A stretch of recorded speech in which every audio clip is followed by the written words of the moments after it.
chat out. Didn't do that.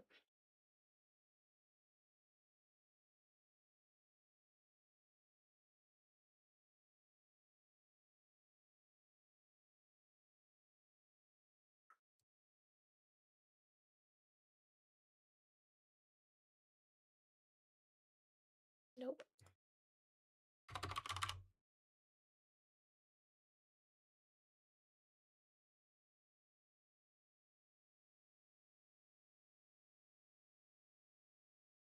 Okay.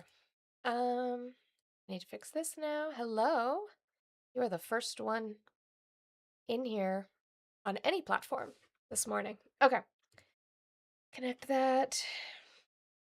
Yes. Yes, yes. All the things. It's Monday. Yes, is it happy? I don't know. Hi, Monster.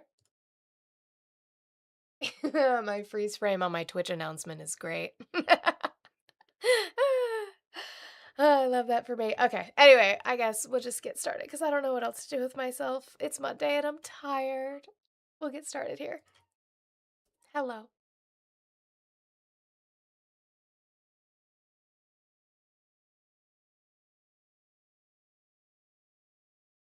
It's loud.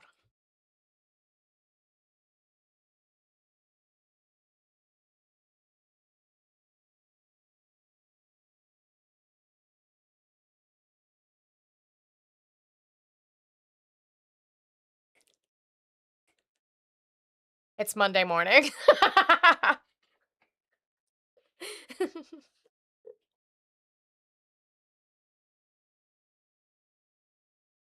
Good morning. Good morning, everybody.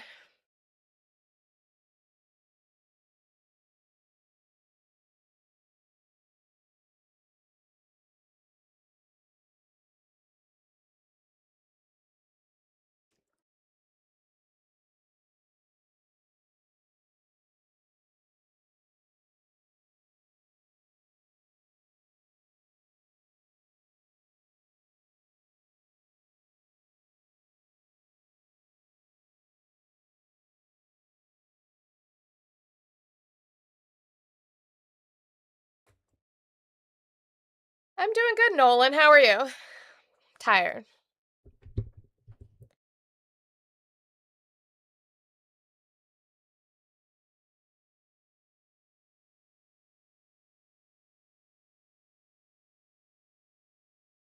Should probably.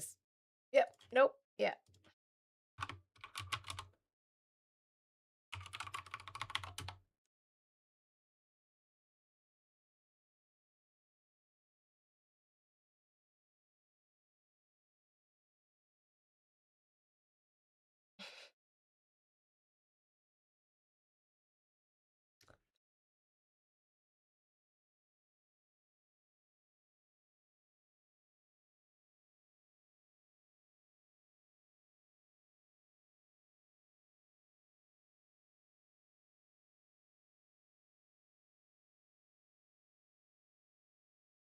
Happy Monday over there on YouTube. Hello, hello. It's Monday afternoon for you. What time zone are you in?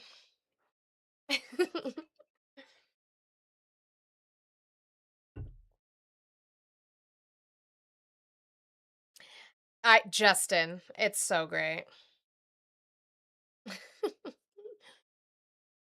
Mia. My kisses for Mia. Definitely the UK. That's not Eastern because it would be 11.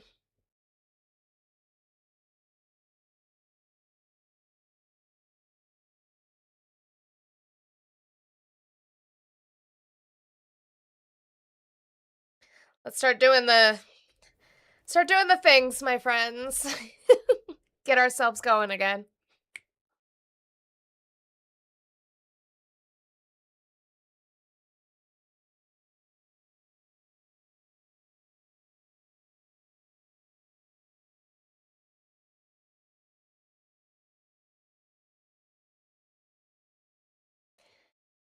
Okay.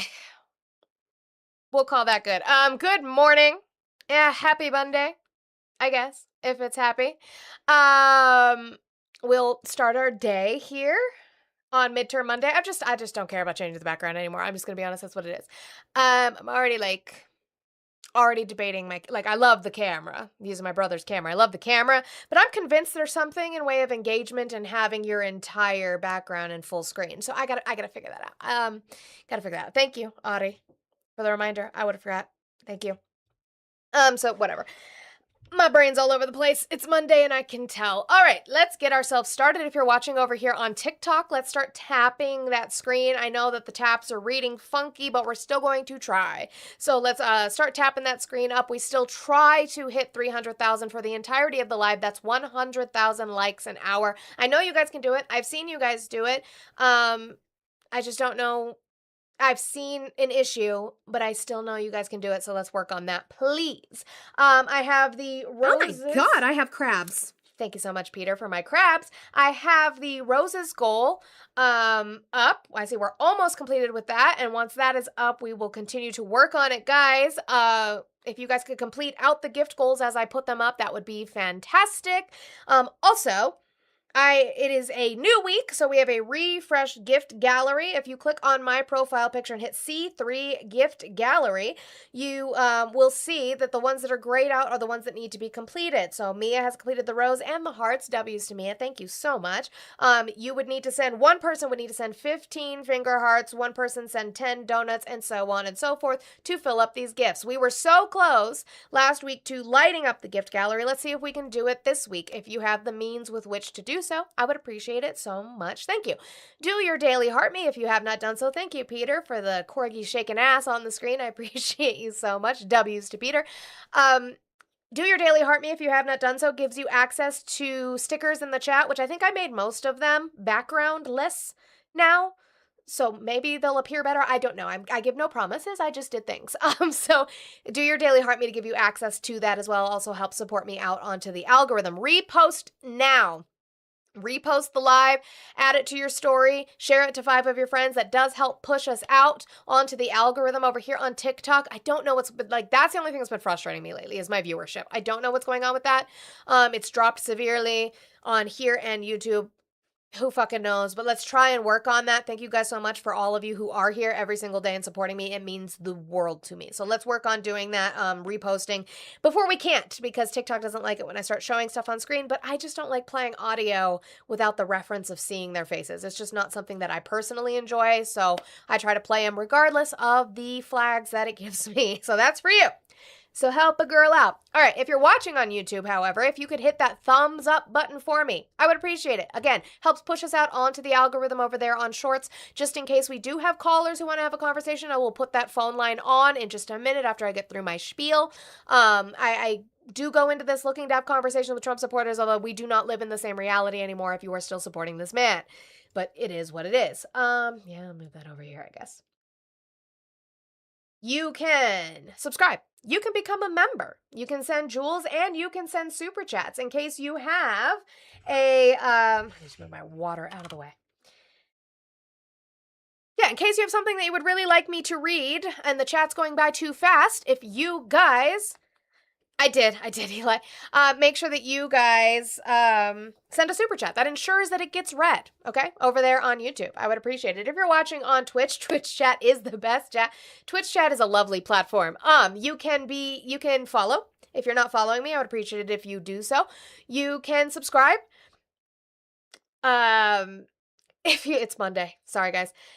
If you pay for Prime, Jeff Bezos gives you 1 free Prime sub a month. Why not use it for moi? And that gives you access to emotes in the chat that are similar. I kind of updated them on Friday after we left. And so there should be emotes in there for you guys to use. If you become a subscriber, you can also send bits over there. I appreciate it. And guys, to finish off. We have my goal. 150 is my goal. It's every single day. I do about $50 an hour is kind of my going rate right now.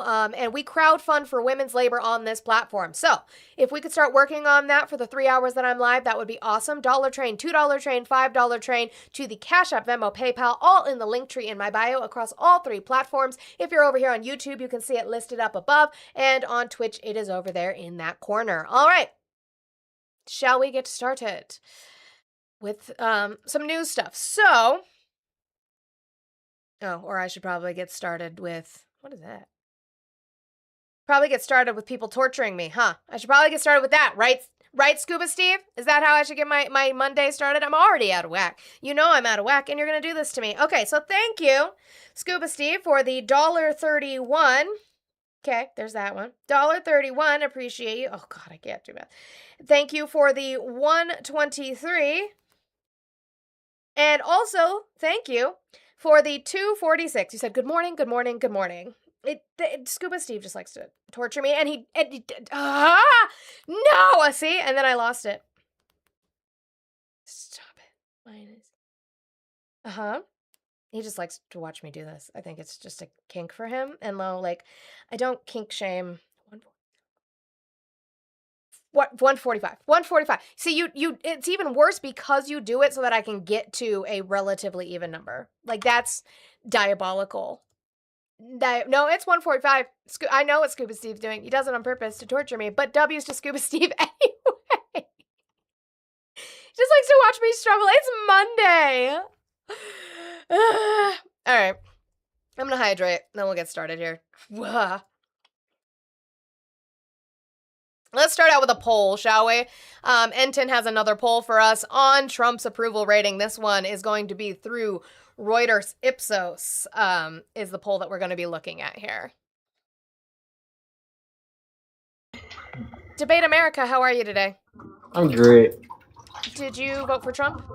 Yeah, and that last guest was struggled just Why are you in the bathtub? to shower. Cool, do that without being on my live. That's weird, dude. It doesn't sound like you have enough water. I'm just going to tell you right now.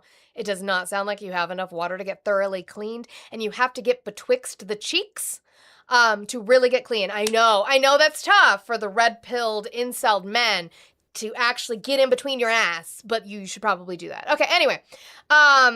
Enton on Reuters Ipsos poll on approval rating. How low is it? You know, if this were a game of limbo, President Trump would be winning. Unfortunately, this is the game of presidential popularity, and he... Which Twix, left or right? I don't know. I don't discriminate against my Twix. I just like them both, to be honest. he is reaching record lows.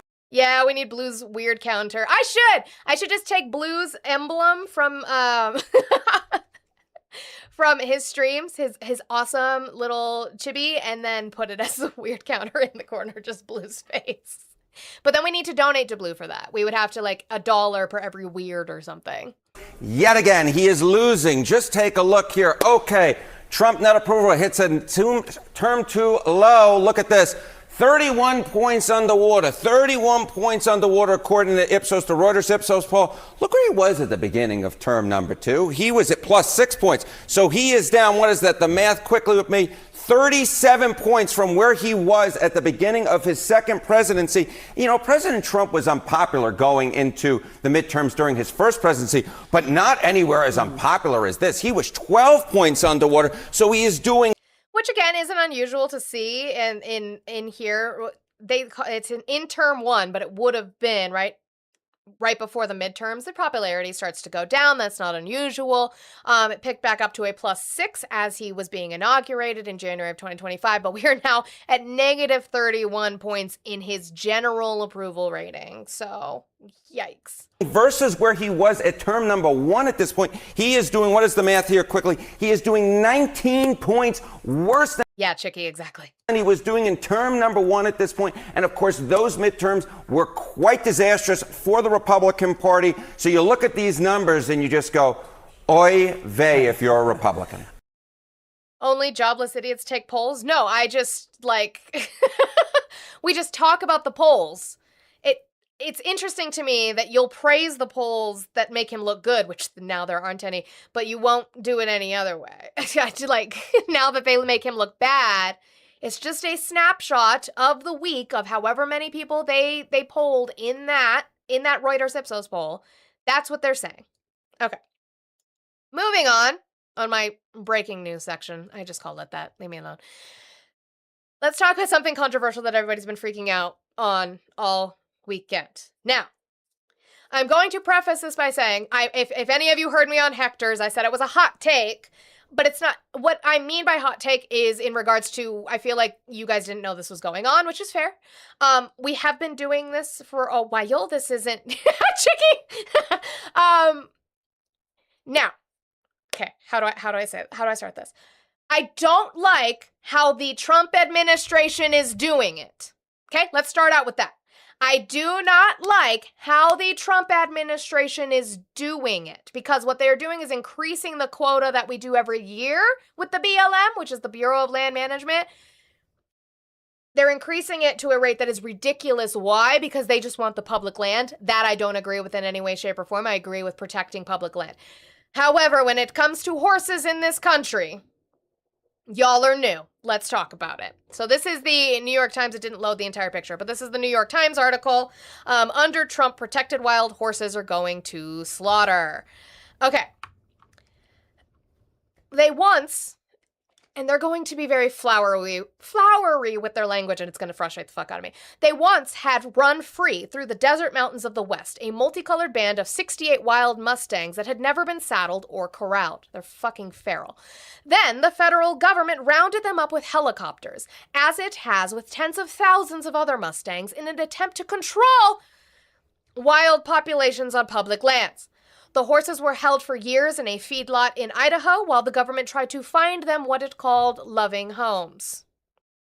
Abruptly, this March, the government found a home. Whether it was loving didn't seem to matter.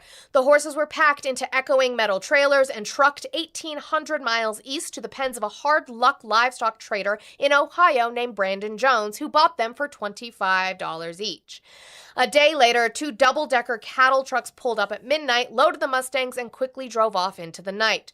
From there, the Mustangs disappeared. They never appeared at a public auction. The trader won't say where they went. Wild horse advocates suspect the horses were shipped to slaughter. Now, here is where I would have an issue. There needs to be regulation in the auction happening and where those horses are being sold. Oh, Audrey, we're going to get to it. I have a PBS snippet for everybody. They're going to really hate me today.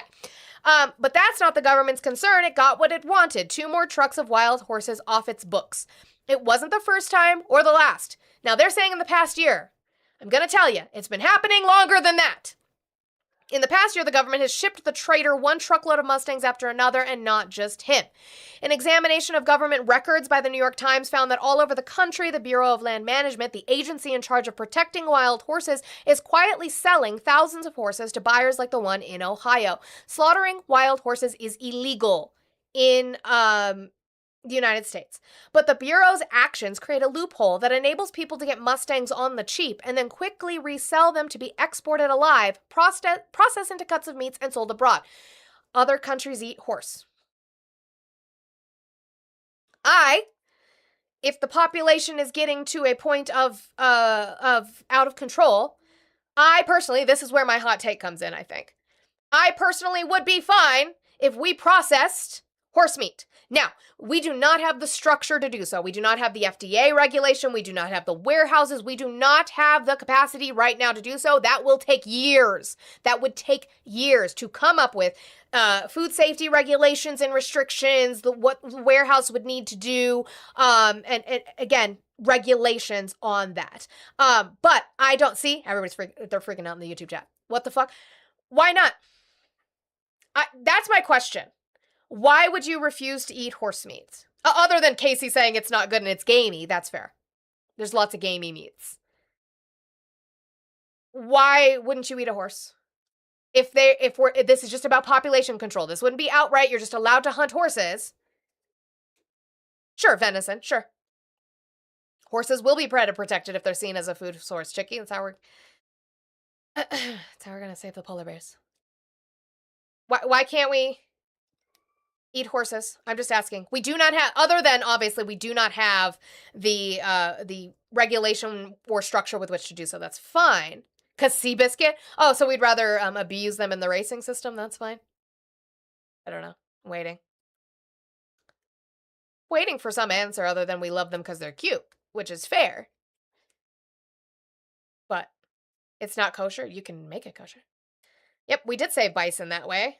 It's mostly because we've romanticized horses. Yes, Eli, which we'll get to that. Livestock inspection records show Mustangs sold by the government soon ended up on trucks bound for slaughter plants in Canada, because they eat horse. The U.S. government's sales of wild horses were once rare, but started to rise after President Trump took office in 2025. They more than doubled to 3,700 horses, according to Bureau records. I was thinking of burro because that's what it's called when they're gathered, which we will get into in a minute. So most of the time what the Bureau of Land Management has been doing is we round them up and just kind of sell them to people who hold them, house them, try to train them. That's pretty much what happens. But in rare occasions, we do sell them off, and they get sent out of the country. In that time, the Bureau has sent about 500 horses to Mr. Jones. They came from all over the West, the windswept ridges of Cedar Mountain in Utah, the canyons of the Clan Alpine Wilderness in Nevada, the high meadows of Twin Peaks, California, and the carved red rock hoodoos of Adobe Town, Wyoming. They're smart animals. That's why they have emotional intelligence. That's the answer I was waiting for. And what? Can anybody else give me an animal that is as smart as a toddler that we eat? Can anybody give me another animal that is as smart as literally a fucking toddler that we eat? Pigs. Pigs. Pigs. I don't want to hear it. You want to stop eating pigs? Are you going to stop eating pigs? Because they're intelligent. Octopus? Thank you, Mia. Raymond said that one too, by the way. You guys are like, you guys eat octopus? Oh. Oh, okay. In an interview, Mr. Jones said he was able to resell the horses quickly, though he didn't advertise online or even post a for sale sign at his corral. He would not say where the horses went and denied selling any to slaughter. The government can spend more than $3,000 to capture a Mustang and bring it to market, but sells each for as little as $25. A horse can fetch up to $750 at a slaughter plant. The potential for profit keeps buyers coming. So, the reason I have issue is we're not even getting any kind of benefit from the sale of them because we just want the land. That I have an issue with. And again, the quota with which they are selling these horses, I would have an issue with. We have to have a quota. Listen, I'm in Colorado. There is a reason why we only have, I wasn't going to do that. There's a reason why we only have a certain amount of bull tags, cow tags, mountain lions. You have to literally go through a training for the amount of mountain lions that we hunt in Colorado each year during the season, right? And we have a specific season. So I would be fine with further regulation and restriction on how many horses we can gather and sell in a year. That's totally fine with me. Don't have an issue. By selling Mustangs at a huge loss, animal welfare organizations say the agency in charge of protecting wild horses is instead subsidizing their destruction. That's fair. The BLM is saying to the public that slaughter is off the table, but they're doing it in plain sight using a third party, said Claire Staples, who runs a wild horse sanctuary in Oregon called Skydog Ranch. There are simple steps the Bureau could take to end this, but they are turning a blind eye, and the only ones getting punished for what is going on are the horses. The Bureau did not respond to questions about its sales or make leaders available for comment. An unattributed statement from the agency said it remains dedicated to placing animals into good homes, protecting their welfare, and upholding its statutory responsibilities on behalf of the American public. About 73,000 wild horses roam federal public lands in the West where they are protected from hunting or capture. For decades, in an attempt to keep the population sustainable, the Bureau has rounded up 9,500 on average each year and offered them for adoption. But it finds adopters for only about half because they're too many and they are expensive to keep. The rest go into a labyrinth of feedlots and pastures that the Bureau calls the holding system. The system now stores 58,000 wild horses at an annual cost of $100 million. Caring for them eats up most of the Bureau's $142 million wild horse budget. Over the years, Bureau leaders have floated various lethal proposals for reducing the herds, including using sharpshooters, selling horses directly to slaughterhouses, and building a gas chamber. That I don't like. I wouldn't agree with that. But Congress, aware that the public wants Mustangs protected, has barred the Bureau from spending any money to kill healthy wild horses. The recent surge in sales is not the first time the Trump administration has taken actions that indirectly enable horses to be sent to slaughter. During Mr. Trump's first term, a program that paid people $1,000 to adopt a wild horse had similar results. Project 2025, a policy paper by the Heritage Foundation that in many ways has acted as a blueprint for the second Trump administration, has argued that the Bureau needs to be able to, there's a word missing. Okay, I wasn't crazy. Needs to be able to cut costs by killing horses, and said that Congress, quote, must enact laws permitting the BLM to dispose humanely of these animals. There are alternatives to the roundups that have left so many horses in storage. For 20 years, the Bureau has had access to inexpensive fertility control drugs delivered by dart gun. They've been used effectively to control a few wild herds. That's fine, so then they can't breed. And the government's own experts have repeatedly urged the Bureau to use them more widely. But because the Bureau is spending so much on storage, it has little left to make the changes that would save it from storing more. Because the Bureau has been unable to stop horses from coming into the storage system, it is now focused on getting them out. While the Bureau can't kill wild horses, they are federally protected, it can use a series of bureaucratic maneuvers and financial transactions to transform them on paper into domestic livestock, stripping their legal protections. Here's how it works. First, the Bureau has to show a wild horse cannot be adopted. It does this by posting hundreds of horses at a time on its online adoption site. After a horse has 3 one-week listings with no takers, the law permits the government to designate it as unadoptable. Then it can be put up for sale. That's an important legal distinction because a wild horse that is adopted retains its federal protections. One that is sold loses those protections immediately. A sold horse still can't be legally killed, at least not yet, because the buyer is required, 3 weeks is not a long time. Buyer is required to sign a contract promising not to slaughter the horse or knowingly sell it to anyone who intends to resell it for slaughter.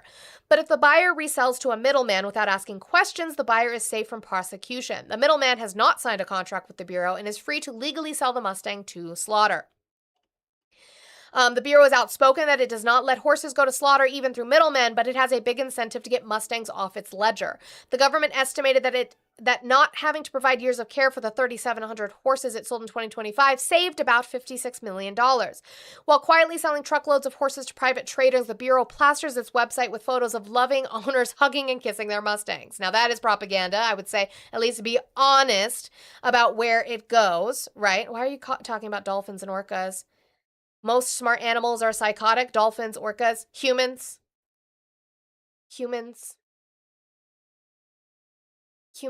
Every wild horse or burro placed into a good home represents a win for the animals, the American taxpayer, and our public lands, the acting division chief of the Bureau's National Wild Horse and Burro program said in a news release this winter, praising the surge in sales. We're not only saving millions in taxpayer dollars, we're also helping ensure our wild herds have the resources they need to thrive. Wild horse welfare organizations said the sales undercut the intent of the law. Orcas are psychotic? No, I'm on the orca's side. Dolphins are. Dolphins are definitely psychotic. Dolphins are the straight white male of the porpoises. I think they're pretty organized. The BLM is using sales in a way that was never intended by the law to send young, healthy wild horses into slaughter pipeline, said Patricia Miller, the director of American Wild Horse Conservation. They're talking about the horse trader himself, Brandon Jones, where he appeared and the fact that he's selling. So maybe we need to regulate our sales to this Brandon Jones person, sending them out, right? This is a very, very long article, but I will have it in the paywall removed version. Hopefully it works for you to be able to do this, to read it. But I want to get to, okay, I would like to get to a PBS episode. It's not the entire episode. I've talked about this episode before. There is, yes, NBC also has a paywall, and it doesn't go around paywall removers. It's really, really fun, Audie. Really, really fun. So, I totally forgot to do the election calendar. We'll get to that before the election section. It's fine. There is a show on PBS called Human Footprint. Fantastic show. Love it. If you have access to PBS on demand, you should watch it. If you don't, guess what? I'm not paid by PBS, but it is only a, thank you, Adi, I appreciate that. I can put that in the outline instead. It is only $5 a month to get PBS Passport on demand. Gives you access to so many shows, including Human Footprint. Now, this episode, this is what I'm going to tell you. That's why I'm saying you're new. You guys are new. This episode was about invasive species in general, from the most harmful till we get into the gray nitty-gritty, till we get into what actually could be helpful in way of invasive species. This episode was literally season 1, episode 1, in 2023. In 2023. Okay? So I'm going to play this, not the entire episode. The entire episode is 54 minutes. As much as I would love to play it, I don't want to bore the fuck out of you because we are talking about horses. They are talking about the wild horses of Nevada's deserts. It's about 3 minutes long. TikTok really doesn't like it when I play these things. Let's make sure that we are tapping that screen over here on Tickety Talk. I see you guys are at 28,000. We should have been much closer to 50,000, so you're a little behind. I know the taps have been weird, but let's still make sure that we are trying.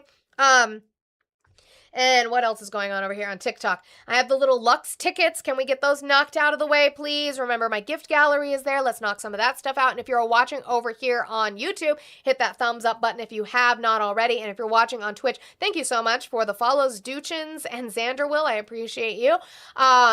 And you guys just keep engaging in the chat. That's the best way over there on Twitch to build engagement. So I'm going to play this 3-minute snippet from Human Footprint, Season 1, Episode 1, The Wild Horses of Nevada's Deserts.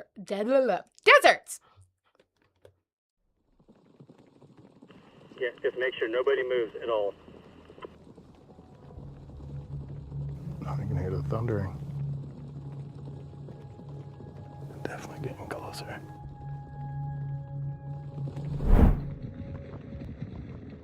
Oh, there they go.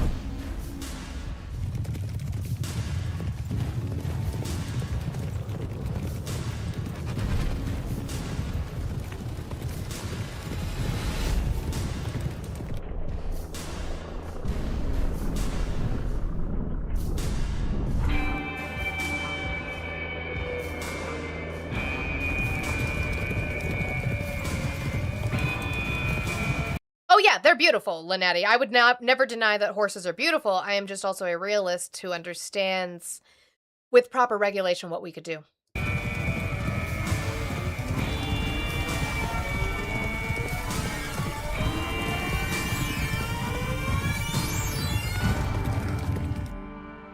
Now, that is impressive. This is a Bureau of Land Management horse gather, where the government uses helicopters to round up feral horses into corrals. You guys are ahead good. Awesome. Tell everybody up there thank you. It's their way of getting these animals off the landscape. You are welcome. Amy Dumas runs the Wild Horse and Burro program for the BLM in California. And horses are her world. BLM, United States Forest Service, Our Baron. So I know that's part of the reason why the story came up, right? Is this idea that they're using horse meat. Again, we do not have the federal regulation. We do not have the FDA regulation nor the processing warehouses to do horse meat. No. What we are talking about is them being sold for slaughter in other countries because other countries eat it. And I'm not opposed to that if we have the system set up. I'm just not. He's getting his beef from Argentina. We will talk about that in the economy section today. Asked by the law to manage these horses on the public lands. In 2022, the BLM gathered 20,000 horses, more than any year since 1985. I made somebody mad with that. Why did you just say straight white males are psychotic? I said that dolphins are the straight white males of porpoises because they rape people. Apparently you hate men. Don't allow yourself to be blinded by hatred. Yeah, I hate men. My 15-year-long hatred of one man in particular. But that's less than 10% of the total population. And managing them isn't cheap. In 2022 alone, the BLM spent $138 million managing wild horses and burros. Where does the money come from to fund all of this? It actually comes from me and you and the taxpayers.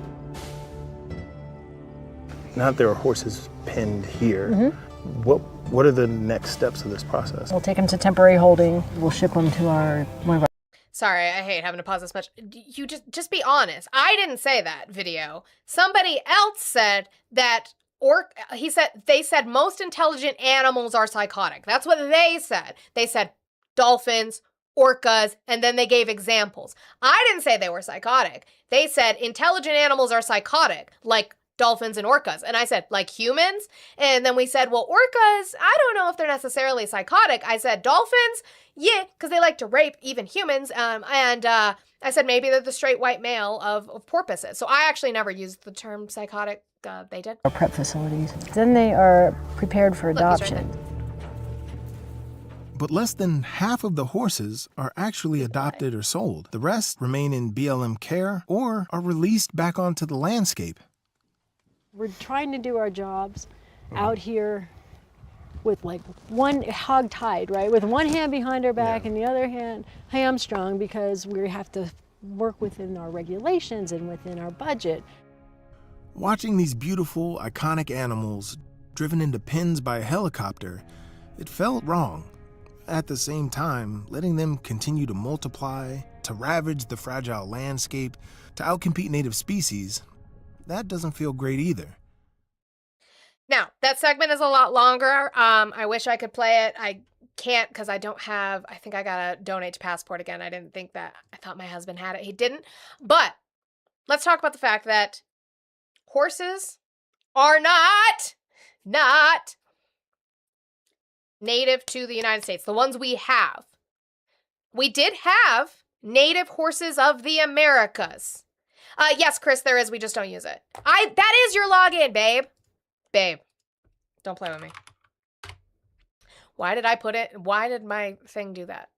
Okay, I'm signed in. Okay, I signed in this morning. How do you think I got into there? Let's do this. What do I think of the bond market? Oh my. Let's see. It was telling me, it says donate and start watching. I think you missed the monthly payment, babe. Because it's not letting me play it.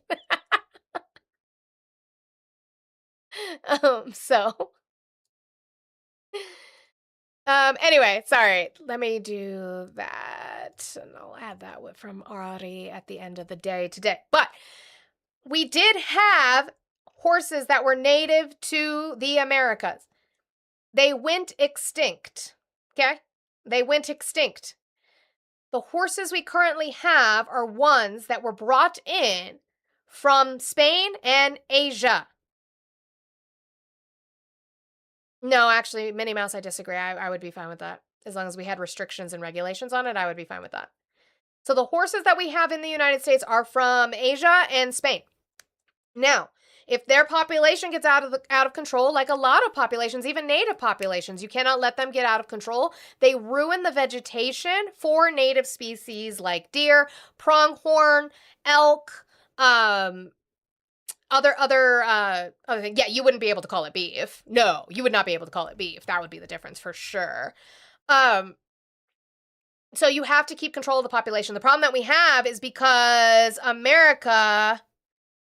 Oh yeah, that's why, babe.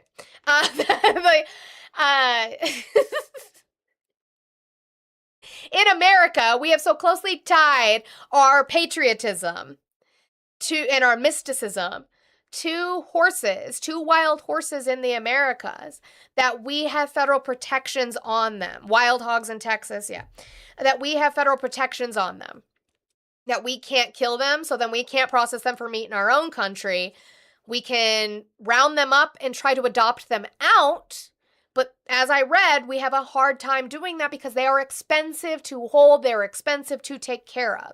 The Trump administration has changed it to be able to sell them out and really not give a fuck if they do get sold for slaughter. Now, I would like to have restrictions on that because the Trump administration literally does nothing well. They do shit, bull in a china shop haphazardly without regulation and restriction, and that I do not agree with. Do I agree with the idea of possibly selling them for slaughter? Yeah, actually I do. That's my hot take. Because what are we doing? spending $100 million a year transferring them from place to place when their population size is getting out of control and they are ruining the vegetation for native species in this country. Why? Because you like having them on an American flag? They're the ones they aren't from here. The history of the American West was built on the backs of horses. I agree, but those horses are not native species. I agree, but those horses are not native. So I am fine with having horses in this country. I want to be clear, I'm not trying to get rid of the horses. Maybe that's my libertarian take because I grew up in Colorado where we have very, very strict regulations on hunting seasons, on the amount of tags that are given out each year for those seasons, on the courses you have to take to be able to go hunting in Colorado. Maybe because I'm so used to the wonderful job that Colorado Parks and Wildlife does with our hunting seasons that I'm like, I could totally get it in way of population control for horses. And absolutely, I would agree. Those moves should be made with environmentalists being consulted. Absolutely. Yeah, absolutely. There should be a board that has environmentalists on that board to set up those restrictions and those regulations. We do not have that in general, and we definitely do not have that with the Trump administration. Yeah, advocating for immigrant animals, but not immigrant people. So, yeah, that's my hot take. I don't like how the Trump administration is doing it, but I think we just need to understand population control in regards to animals. Is it Pangi? I hope it's Pangi and not Pangi. I apologize if I said it wrong. Why don't you sterilize them? That is a method that we could use. The problem we have, and it's relatively inexpensive. The issue that we have with it is it's a dart gun system because they're really, really hard to round up because they are wild. They are feral. So it is really hard to round them up to sterilize them. We kind of just have to like get them in a corral as best we can and dart them. And there's really not a good way to be able to keep up on that, to tag them. But I have no problem with that. I have no problem with the nickname. Okay, good. I just always feel bad because people pick usernames for a specific reason and I feel bad when I mispronounce them. But I wouldn't have any problem with that. If you want to increase funding towards sterilization and the amount that you sterilize each year so that they don't completely go extinct, but so that they're population regulated, wouldn't have any issue with that either. Yeah, like the hippos in Colombia, Linetti. Pablo Escobar, listen, he loved his hippos. But yeah, I wouldn't be opposed to that either. I'm just saying I think there are solutions to this that aren't just crying and screaming about the horses, because you guys eat pigs, you guys eat octopus. I don't know. Cry me a river on eating intelligent animals. That's my libertarian Coloradan take. I apologize. All right, moving on. Let's go to, it's time for... From the swamp to the suburb, from the filibuster to the fine print. It's the only show where the left stops pulling punches and starts pulling receipts. Let's shit on a Democrat. And now, she's the people's fact checker, the donor class's worst nightmare. Give it up for the host who actually reads the whole bill, Just Monita! Thank you so much, Blue, for that audio. I love it so much. We get to do it again. We did it with Jeffries last time. It's time for Jeffries again. Guess what Jeffries did over the weekend? Jeffries and Kushner meet privately as midterm attacks fly. Remember, Jared Kushner has no actual appointed government position at all within the government. And Hakeem Jeffries met with him. Why? Because Hakeem Jeffries is scared of losing his seat to progressivism. Representative Hakeem Jeffries, Democrat of New York and the minority leader, met privately in recent weeks with Jared Kushner, President Trump's son-in-law and top outside advisor, and discussed potential areas of common ground, according to 5 people with knowledge of the meeting. The rare engagement was held in a private space in New York City, offered up by a mutual friend of the two men, according to 2 people with knowledge of the meeting and a third who was briefed on it. Yes, correct. Thank you, Heidi Ho. No security clearance either. They and others were granted anonymity to discuss a meeting about which they were not authorized to speak publicly. Though through aides, neither man would comment on the session, which was described by one person with knowledge of it as a broad conversation on a range of topics. Still, its timing underscored that those around Mr. Trump were well aware of the likelihood of a Democratic-led House and trying to foster as much of a working relationship as possible before any change. Mr. Jeffries is in line to be the Speaker were Democrats to win the majority. So, could it be that Jared Kushner is going in to try to make through lines to the Democratic Party because they know that the House for sure is going to be lost? Maybe. Most likely. That they're like, hey, we can rub elbows. We're friends, right? My concern is that I don't see Jeffries sticking up or standing up to them enough. Jeffries does not have a strong backbone. Democrats and the president have been savaging each other on the campaign trail with increasing fury as the midterm elections approach, and as Republicans are fighting to retain their thin House and Senate majorities. Mr. Trump has called Mr. Jeffries a thug, and at a May campaign event referred to him as a low IQ person who had inspired him to deride Democrats as the Democrats. This is something he does very often, specifically not just Democrats in general, but specifically with black with black congresswomen. He loves to do it against women. Black politicians in general. That's the word. Politicians. That's the word I was looking for. For anyone who is a black politician, he loves to say thug and low IQ. Very, very particular for him. Jeffries is no stranger to that. Mr. Jeffries routinely suggests that Mr. Trump is not only extreme but corrupt, vowing that Democrats would hold the crooks accountable if they won control. Except he's not given us a plan on how he would do that and what policies they would have beneficial for the American people. We shit on him last week because of the fact that he's saying he's now switching his mind and not really advocating for universal health care. That is an issue.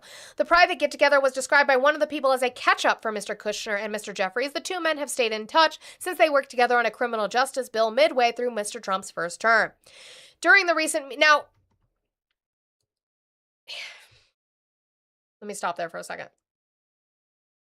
I want you to understand something, that even when Democrats win the House, those bills will then go to the Senate. And even if, and I'm still not 100% on that at all. I don't know if I'm even 70%, to be honest. If Democrats win the Senate, the margin is going to be so slim, it is going to be a fight. I know everyone wants Democratic elected candidates from November to come in January, guns a-blazing, and say, nope, nope, nope, nope, nope, and refuse to work. All that is going to do is continue the harm that this administration is doing on the American people if there is a stopgap in Congress. Okay? We need Congress to start pushing bills that then we can show whether we worked with Republicans to pass, or we tried to work with Republicans and they said no. We have to put it on them that they said no about bills that we proposed in Congress. So I get it, guys. I totally get it. We are fucking mad. We're fucking frustrated. And we want Democrats to come in guns a-blazing and give a giant F you to the Republicans in Congress. That's really not going to help the pain that we're all experiencing. It's just going to be more and more pain. We've tried that for years and years. And how is stopgapping going to work? What's that going to do? He's still going to be able to do executive orders. What's that going to do? Sitting there and throwing a fit in Congress. I'm elected now, and I'm just not going to do anything. What's that going to do? I would like an example. What's it going to do? Because we had some of the largest bipartisan bills passed through the Biden administration when we worked together. People are going to complain Democrats didn't move us forward enough. Right. Well, they're going to complain anyway. They complain now. The Democrats aren't doing anything. What do you expect them to do? What do you expect them to do?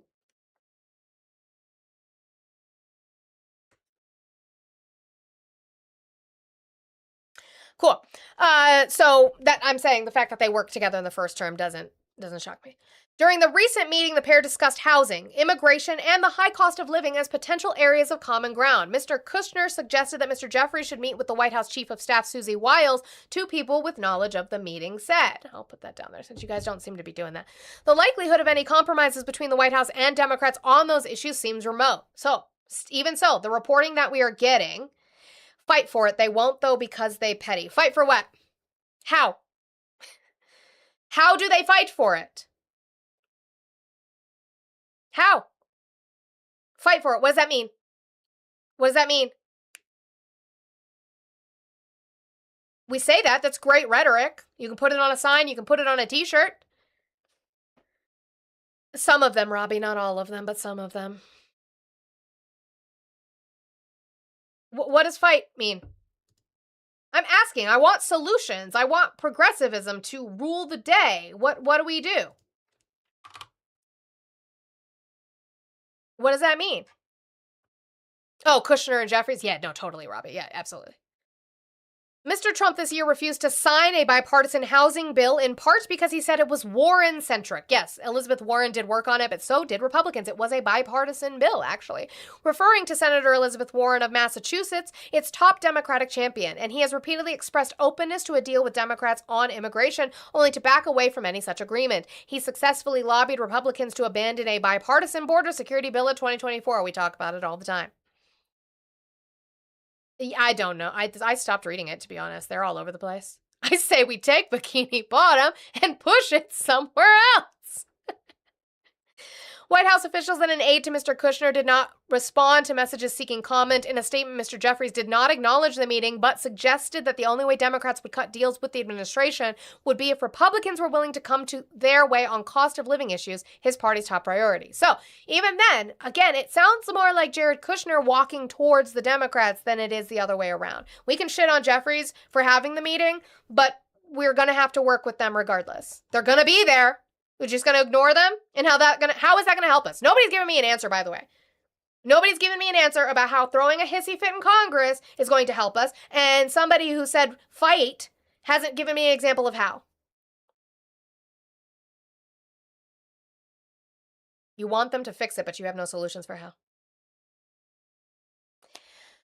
You got to hit on 15 despite the fact you'll most likely bust. Like, just fucking try, right? No? You have no accountability as a voter? That's cool, too. Throughout this Congress, Republicans have adopted a my way or the highway approach to governing that has failed the American people, he said. He added, in every conversation that we have with the Trump administration, we will continue to make it explicitly clear that the affordability crisis is not a hoax, and nothing short of transformational policy change is acceptable. We are fighting for an unaffordable America. The question is whether Republicans will join us. Mr. Kushner, who worked as a senior West Wing advisor in the president's first term, is no longer formally part of Mr. Trump's government. We've said that over and over and over and over and over. He has been deeply involved in the president's efforts to resolve the war with Iran that Mr. Trump began to enforce a ceasefire in Gaza and to bring an end to the Russian invasion of Ukraine. That has not worked. He and Mr. Jeffries also met last year, according to two people with knowledge of that conversation. The meeting came as nearly all polls revealed Republicans to be at a disadvantage in the midterms and showed how members of Mr. Trump's inner circle were digesting what a Democratic majority next year could look like. Should that happen, Mr. Jeffries would be under intense pressure from progressives to use his power as a check on Mr. Trump, including through aggressive oversight. Mr. Kushner is frequently consulted by a number of Mr. Trump's advisors, and he has told people that if anything, thank you so much, if anything, how did I lose my spot? That if anything bipartisan is to get done with Congress, Mr. Jeffries is the most serious person among Democratic leaders. Ms. Wiles, he has said, is the most serious inside the West Wing. But with Republicans in control of both chambers, Mr. Trump has mostly steered around Congress in his second term, trampling its powers and prerogatives. He has faced little pushback from GOP leaders. Should Democrats win the House, Mr. Jeffries would have to balance the need to keep the government funded with Democratic calls to defy Mr. Trump at every turn, and possible pleas to impeach him for a third time. Mr. Jeffries and Mr. Trump have danced around questions about what their relationship could look like next year should Democrats take control. I think he's a nice guy, Mr. Trump told Punchbowl News in a recent interview when asked about Mr. Jeffries. I'd probably get along with him very well. Do you see how he changed his rhetoric? He changed his rhetoric because he knows they're going to lose the House. Mr. Trump pointed to a meeting with Mr. Jeffries in the Oval Office last fall, the only one they have had in his second term, and described it as a positive one. In fact, during that meeting, which was billed as a bid to avert a government shutdown, the president positioned hats with a Trump 2028 logo directly in front of Mr. Jeffries and Senator Chuck Schumer of New York, the minority leader, trolling the Democrats with the suggestion that he would run for a third term in violation of the Constitution. I did not need to get out of here. Afterward, Mr. Trump posted an AI-generated meme of a mustachioed Mr. Jeffries wearing a sombrero, drawing an angry response from the House Minority Leader. Duh, I don't need their history. Anyway, This year, Mr. Jeffries has remained non-committal about any plans to pursue a third impeachment of the president and has not discussed publicly what oversight could look like if his party were to win the majority. That's fair, to be honest, because I don't think it is a good idea to run on impeachment. We have to run on something more beneficial for the American people than just we're impeaching Trump. Although it sounds good to me. Sounds great. Awesome. But like, what do you have to offer once you impeach him, I guess, right? Like in that idea? I don't know, Dan. I don't know that. That case would have to go through the system first, and that's a terrifying thought. Terrifying thought. We've not ruled anything in and not ruled anything out in terms of accountability, he told the New York Times in an interview last month, noting that his focus would be on forcing out major Trump officials. We've got to make sure we continue to get rid of toxic Trump cabinet secretaries, he said. Pete Hegseth, in my view, should be next on the list. Exactly, Blue. Give us something to vote for, not just someone to vote against. I would agree with that. And that is where they're failing. He is non-committal about universal health care, and that I have no problem with. I have no problem with not him being non-committal. I have no problem with shitting on him for being non-committal, right? The Republicans will never work with us. They've proven it over and over. Well, that's not true because we got bipartisan legislation in the Biden administration, right? The Inflation Reduction Act, the Infrastructure Bill, the American Rescue Plan, the CHIPS and Science Act. So that's not true. We did get bipartisan legislation where the Republicans worked with us. That's true. Who is pro-universal health care? Everybody should be.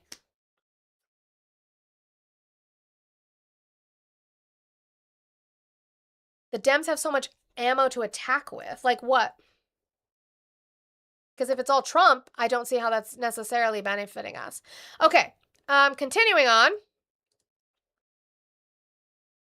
Guys, as we are sitting here, it is almost 10 o'clock and we are at 62,000 likes. Can we make sure that we are tapping that screen, please? Working really hard. I know the likes are a little weird right now, but let's make sure we're tapping my face and getting those likes up. Try to get us to 100,000 as we continue on. I changed it. We've got Joe Biden's ice cream cone as the gift now. If we could knock that out, that would be great. And guys, friends, do not forget about my gift gallery over here on TikTok as we start a new week with a refreshed gift gallery. If you're watching over on YouTube and you have not hit that thumbs up button for me, I would appreciate it if you do so. Wonderful people over on Twitch, you guys are doing great by just engaging with the chat.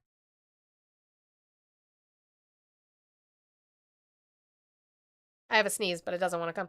And I have 145 left in my goal still, guys, and I've been on for an hour. If we could start working on that and paying for women's labor, that would be fantastic. We crowdfund here for that labor. This is my job. It's how I pay my bills, so I would appreciate it if we could work on that. $1 train, $2 train, $5 train to the Cash App, Venmo, PayPal, all in the links, in the link tree in my bio. Let's start working on getting that down. Make your taxes work for us. With universal health care, not weapons of mass destruction. That I agree with. That I agree with completely. Our social programs are so corrupt. Could you imagine what universal health care would look like? No, because it would look like Medicare. It would look like Medicare. Unofficially 8%. What are you talking about? Yes, at the time when the U.S. had the highest inflation rate, they passed the Inflation Reduction Act to try to get it down. We're going to get into that in a minute, actually, in my economy section, because I'm going to do that section today because Tim Scott's an idiot. Anyway, Judge Talwani had already put an injunction on the USPS rule that the USPS rule on mail-in ballots that they were trying to institute. Judge Talwani already put an injunction on it. But regardless of that, the USPS has decided that that is going to be official. That is an official rule through the USPS, even though there's an injunction on the ability to use it. So Judge Talwani came out and chided them, and they were supposed to respond, I think, today, actually. On August 11, 2026, the court entered a preliminary injunction to prevent irreparable harm to plaintiff organizations and their members, where plaintiff organizations seek to educate their members about the status of mail-in ballots relating to the fast-approaching November 3, 2026 election, and defendants had placed those rules in flux by limiting implementation of that rule to elections after the November 3, 2026 election, thus ensuring orderly review of defendants' then-anticipated final rule after it was issued, and by avoiding the confusion that would be caused by emergency review of a final rule with less than 90 days before the election. Defendants did not file an appeal and did not seek, let alone obtain, a stay of the preliminary injunction. Nonetheless, on August 21st of 2026, USPS issued its final rule with an anticipated publication date in the Federal Registrar of August 26, 2026. Plaintiffs promptly filed their pending emergency motion and requested expedited briefing. Defendants now oppose that request, asserting that their action will have no effect on the rules themselves while the injunctions are in place. So they're saying the injunction's in place, we can't do anything, but the rule's just going to sit there for when the injunction's gone, while ignoring the confusion that the publication will engender. See response. Defendants also oppose the expedited briefing schedule, objecting to only 2 business days to respond, despite USPS creating the emergency by issuing a rule on a Friday evening after the courts were closed. Defendants shall file any response to plaintiff's emergency motion to enforce preliminary injunction no later than 8 a.m. on August 25th, so tomorrow, to allow this court 1 business day to address plaintiff's pending motion before the August 26, 2026 publication date.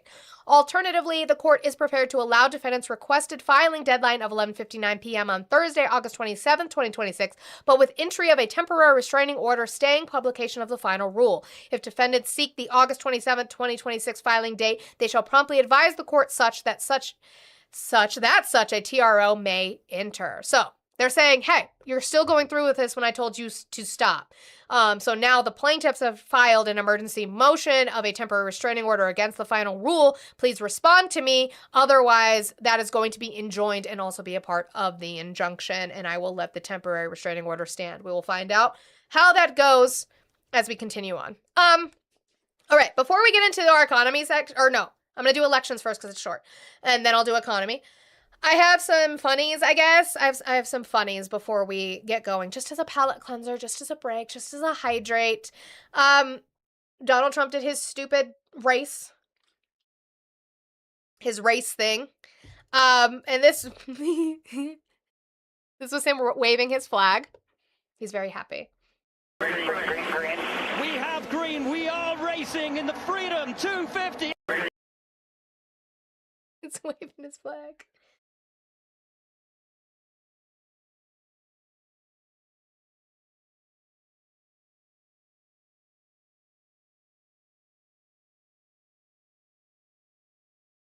Tap that screen like it owes you rent. Share this live like you're spreading truth at a family party. Gift if you got it. Support if you mean it.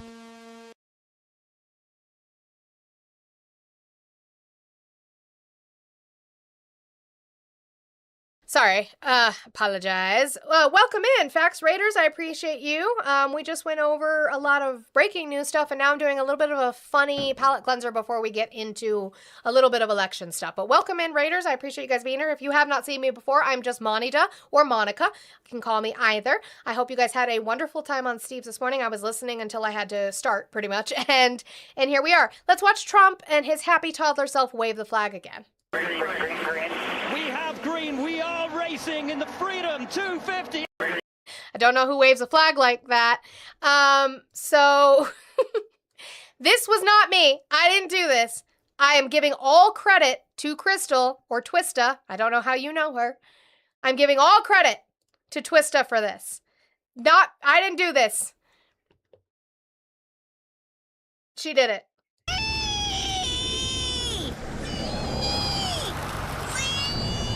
Max. Wait! Maxwell! Yeah? You're home. Oh, cool. Tell me that wasn't him waving his flag. All credit to Twista or Crystal. I think she made a video showing exactly that. If you go to her video, go to Twista's videos at some point today, make sure you give it a like, share it out, because that was all her, okay? I just want to make sure we're aware of that. Okay. As we continue on, it seemed like there might be trouble in the transactional relationship that is Trump's marriage, because she didn't look happy. Do we know what was going on? No, but she did not look happy.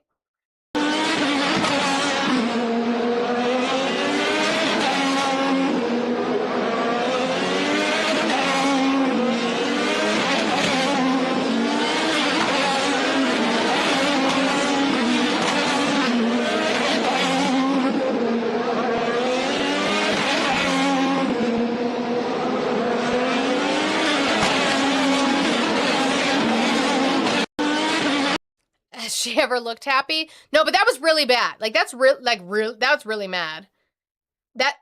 She looked mad. Here, I'm gonna turn that down because that's annoying. Although I am an F-150 fan, but that's annoying. She said, like, that's the one, the hair flip and the turn. What'd you say?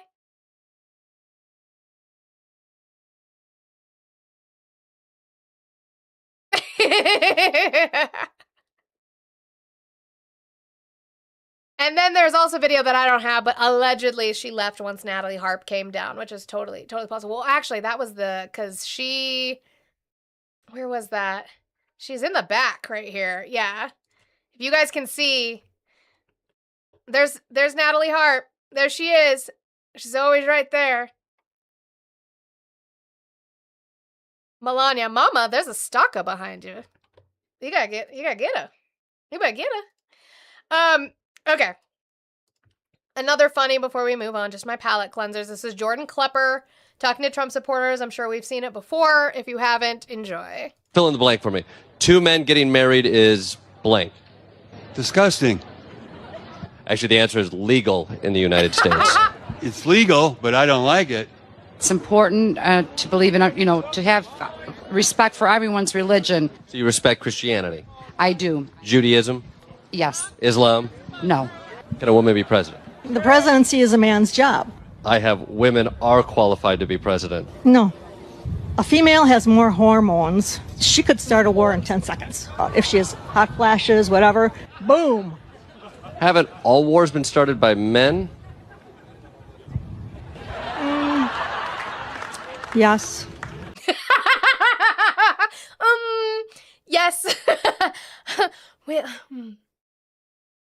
from the hormonies that started to grow. Like, what the fuck are we talking about? Do you think a gay couple should have the same rights as a...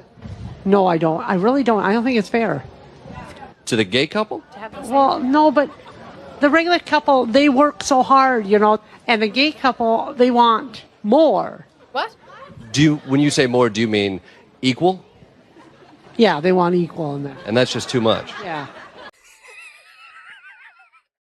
I hate these people. Y'all are cooked. Y'all are cooked. What? They want the same, and that's just too much for me. I can't. Equity is oppression to me, and I can't do it. No, that's the wrong answer. Sorry, hold on. Turns out Trump's ideology test was going to be harder than I thought. Whenever I hear president, I think of man. It's a man's job. What sort of... I may be... Close-minded. No, yeah, well, no. Misogynistic? No. You're voting against your own interests. That's it. Thank you very much.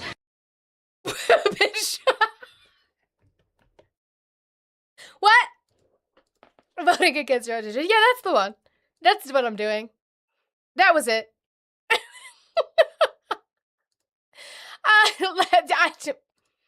Ask a Trump supporter. I don't fucking know. I do not know.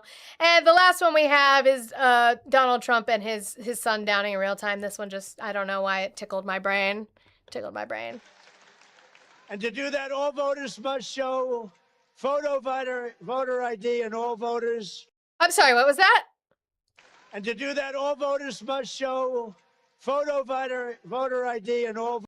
Photoviter. In order to vote, you got to show Photoviter. Make sure you show your Photoviter.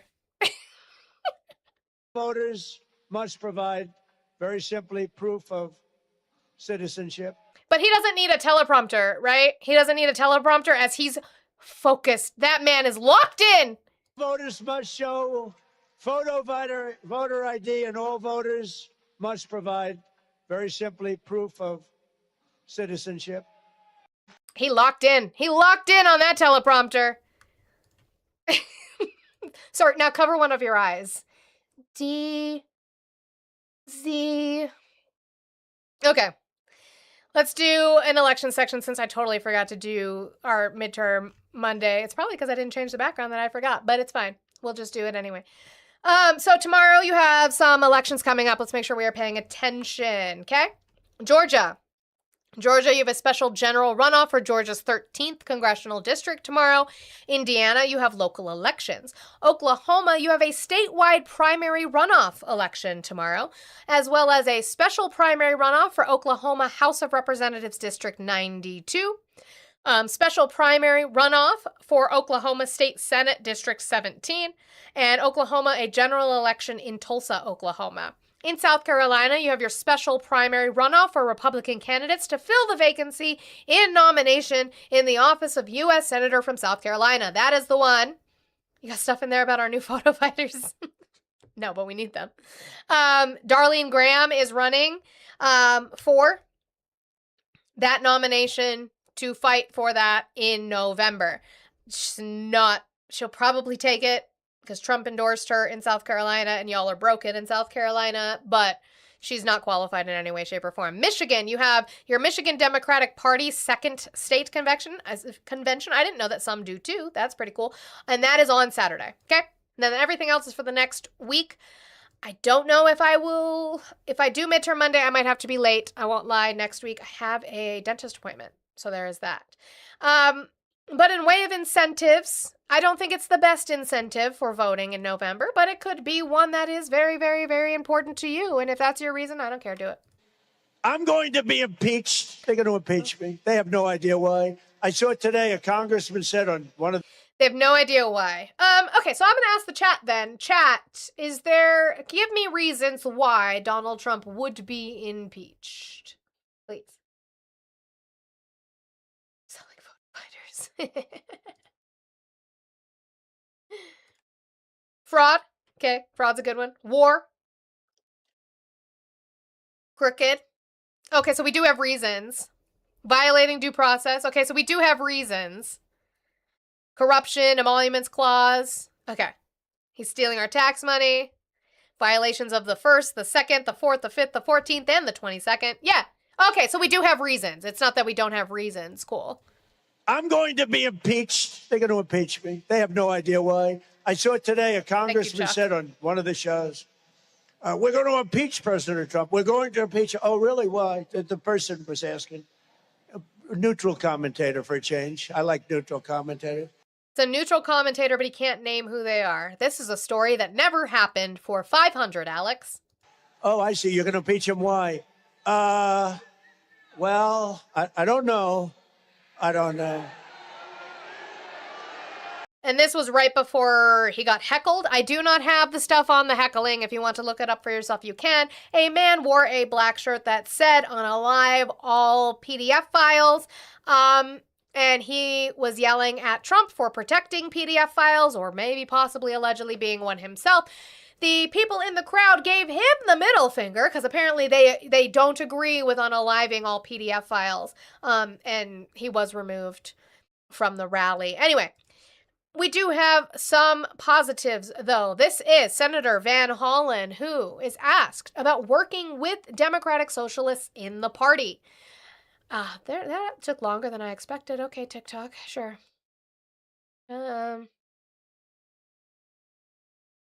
Try that one. It never works anyway, so it doesn't matter. But Senator Van Hollen is asked, is there a big tent? Are you willing to work with it? Unlike Jared Moskowitz, who had a giant hissy fit about the DSA, let's see what Van Hollen said. Yes, the crowd started chanting USA to cover up for the man who was asking for the transparency for PDF files, but sure. Let's delve a little deeper into this debate that you referenced inside the Democratic Party. Florida Congressman Jared Moskowitz fended off a DSA-backed challenger in his district, and he's taking a very different view of Democratic Socialists of America. Here's what he said about DSA members likely to join Congress next year. He writes, quote, they're anti-American at their core. People who have said anti-American things and have said things that are pro-Russia and pro-China, should they really get a security clearance? I just want to know what the DSA has said that is pro-Russia and pro-China. I would really like to know that, Jared Moskowitz. Do you have an example of that, or is that AIPAC money really funneling for you? Asks, do you think the Democratic Socialists have a place in the Democratic? He's fighting the banking cartel, pharmaceutical cartel, military industrial complex, and the deep state. Josue, are you okay? He literally just got bank approval for his crypto company, for World Liberty Financial, to run as a bank that his children run for him. What? But he's going after banking? He literally removed the stipulation that CFPB had on banks on what they could charge in overdraft fees. We had a restriction put in by the CFPB under the Biden administration about the amount, I think it was $35. You couldn't charge more than $35 in overdraft fees. Donald Trump came in and removed that so they can charge you whatever they want in overdraft fees. But he's totally fighting the banking system. Yeah, that's totally happening. Party, Senator. Yes, they do, as part of the debate. And in this The only pro-China thing I can think of is let them do their own thing. Is that not also a civil liberty thing? upcoming election, candidates can be very clear about where they strongly disagree with the DSA, which is probably on most issues. But they can also talk about their own plans. So, I'm not afraid of debate. I think that those in the Democratic Party who are afraid of a healthy debate are missing the point, because voters, including Democratic voters, they don't want to simply return to the pre-Trump status quo. They want... And that's the problem that I have with a lot of establishment Democrats, is they want to return to this pre-Trump status quo that just doesn't work anymore, and it's not realistic. Even if we could. It's not realistic. We can't go back to what it was before Trump derailed the entirety of our democratic system. It happened. So that is a fantasy to me, to be able to go back to before Trump wrecked it. We now have to fix what it is, and people are not satisfied with the establishment Democrat answers anymore. They're just not.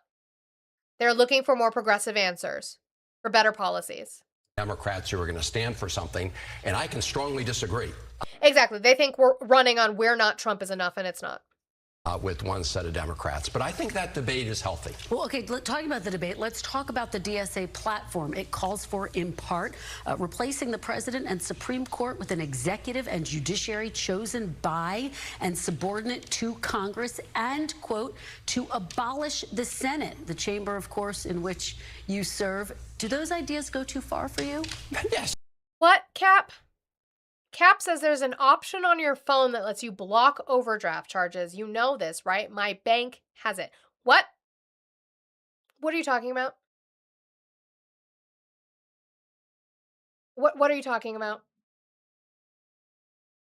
I figured you would know, Ari, and it's probably something specific that Cap has no clue what he's talking about. Shocker to nobody. Let me live in my denial.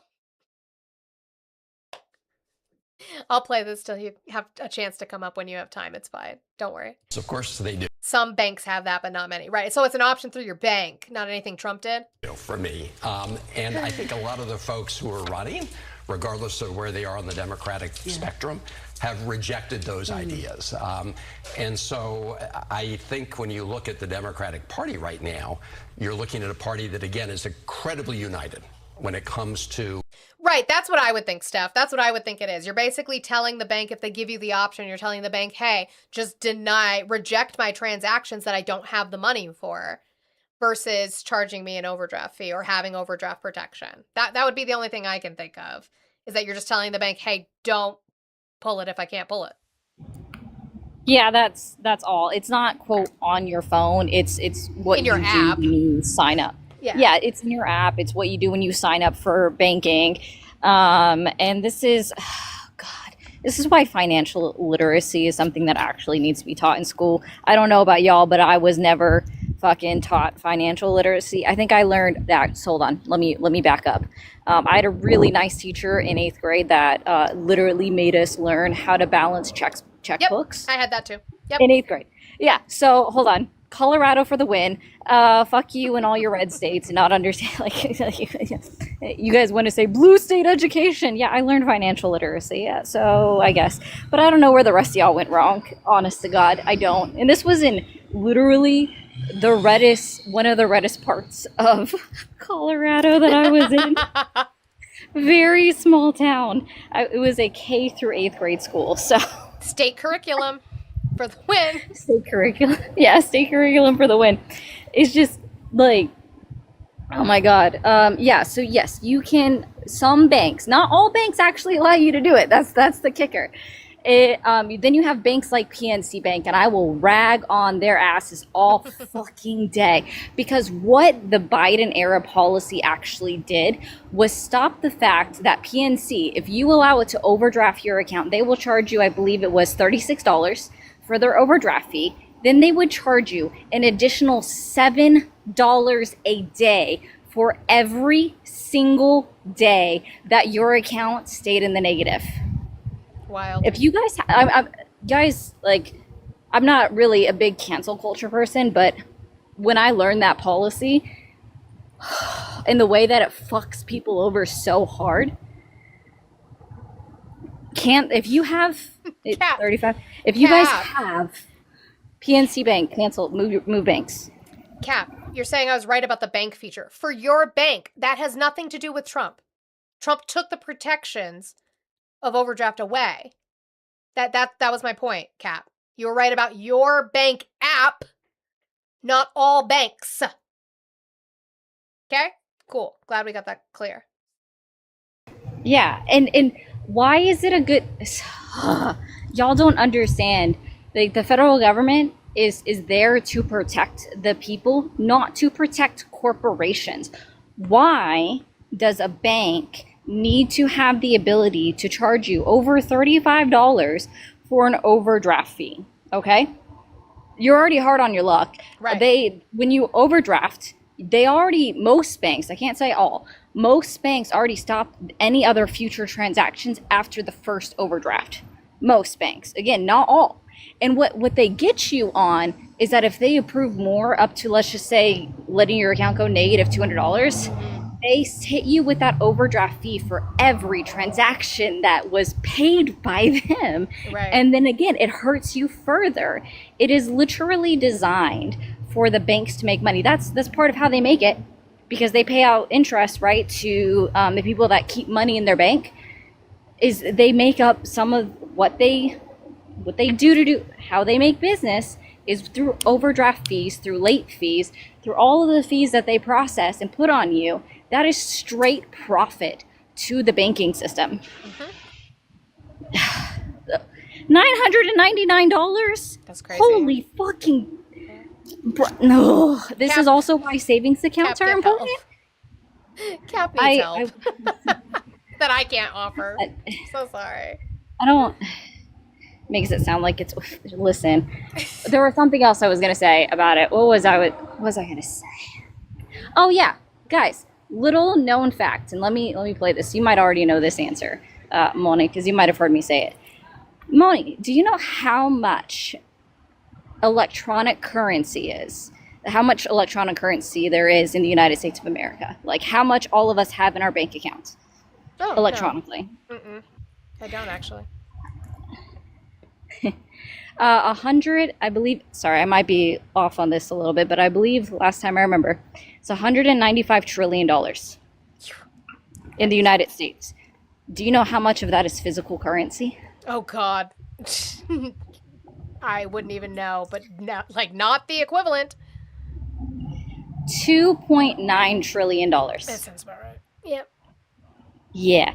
So, and it might actually be over 200 trillion for what's in electronic currency. So I want you guys to remember that. Like, people are it's gonna make Cap all up in his feelings, but the value of your currency, just so everybody knows, it's a social construct. You're welcome. Cap thinks he won about talking about his specific bank when I was talking about the system as a whole and protections from the federal government. So Cap doesn't live in reality, and that's fine. But thank you, Ari, and guys, W's to Ari for coming up and explaining that to us. We appreciate it.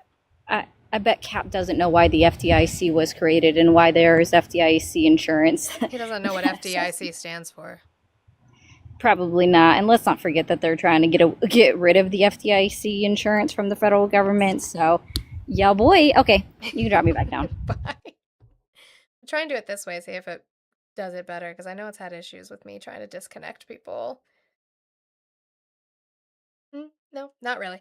Guys, as we're sitting here, it's almost 10:30, and we finally reached 100,000 likes. Thank you guys so much for hard working on that. I know the likes have been a little bit weird, but I appreciate it so much. I'll just put my backup on. It's fine. Okay. Thank you guys. So I know I've made videos on him. I've talked to him a million times. It's just, there's just nothing there. But as we are sitting here, guys, thank you so much for those 100,000 likes. If you're watching on YouTube and you have not hit that thumbs up, please do so, guys. And we're still working on this goal. I have been on for an hour and a half. I have another hour and a half to go, and yet we are still sitting at 145. Can we please work on a $1 train or $2 train to pay for women's labor on this platform to get that down, that goal accomplished? I will set up a new goal in regards to we got the ice cream cones accomplished. Thank you guys so much for that. Let's do the finger hearts. We'll get those accomplished next, please. All right, Senator Van Hollen continues on talking about DSA. Making sure we're out there, standing up for working people. We need to end this war in Iran, which is driving up prices.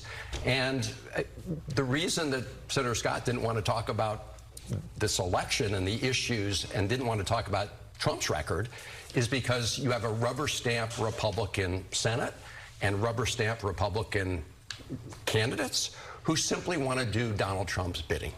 And very quickly, would you accept an endorsement by the DSA? I would not. I'm not going to sort of look into all these endorsements. I'm not going to reject an endorsement by certain individuals at the DSA, but I'm certainly not seeking the endorsement from the DSA. And I think, Yeah, it's kind of a trap question for him, to be honest, is saying, like, would you accept it? He's not saying, like, I'm not coming out and saying I need it because that looks desperate and bad, but he's like, but I wouldn't necessarily reject it either. People choose who they want to endorse. That's on them. I do think, Kristen, that this whole debate I've is got an that, effort Lynette. by Republicans, as you heard from Senator Scott, to try to reduce the turnout for Democrats. I don't think it's going to work because at the end of the day, what unites Democrats is economic populism, standing up for working people. Well, one of the big issues. Right. So if we hold to getting together big tent with these candidates who are pushing for a progressive tax system, who are pushing for universal health care, things that are going to benefit the majority of Americans, I think we have a much better chance. So the fact that Jared Moskowitz is coming out because he feels like he's safe in his seat is, it's ridiculous to me, and I do not agree with it. Anyway, moving on.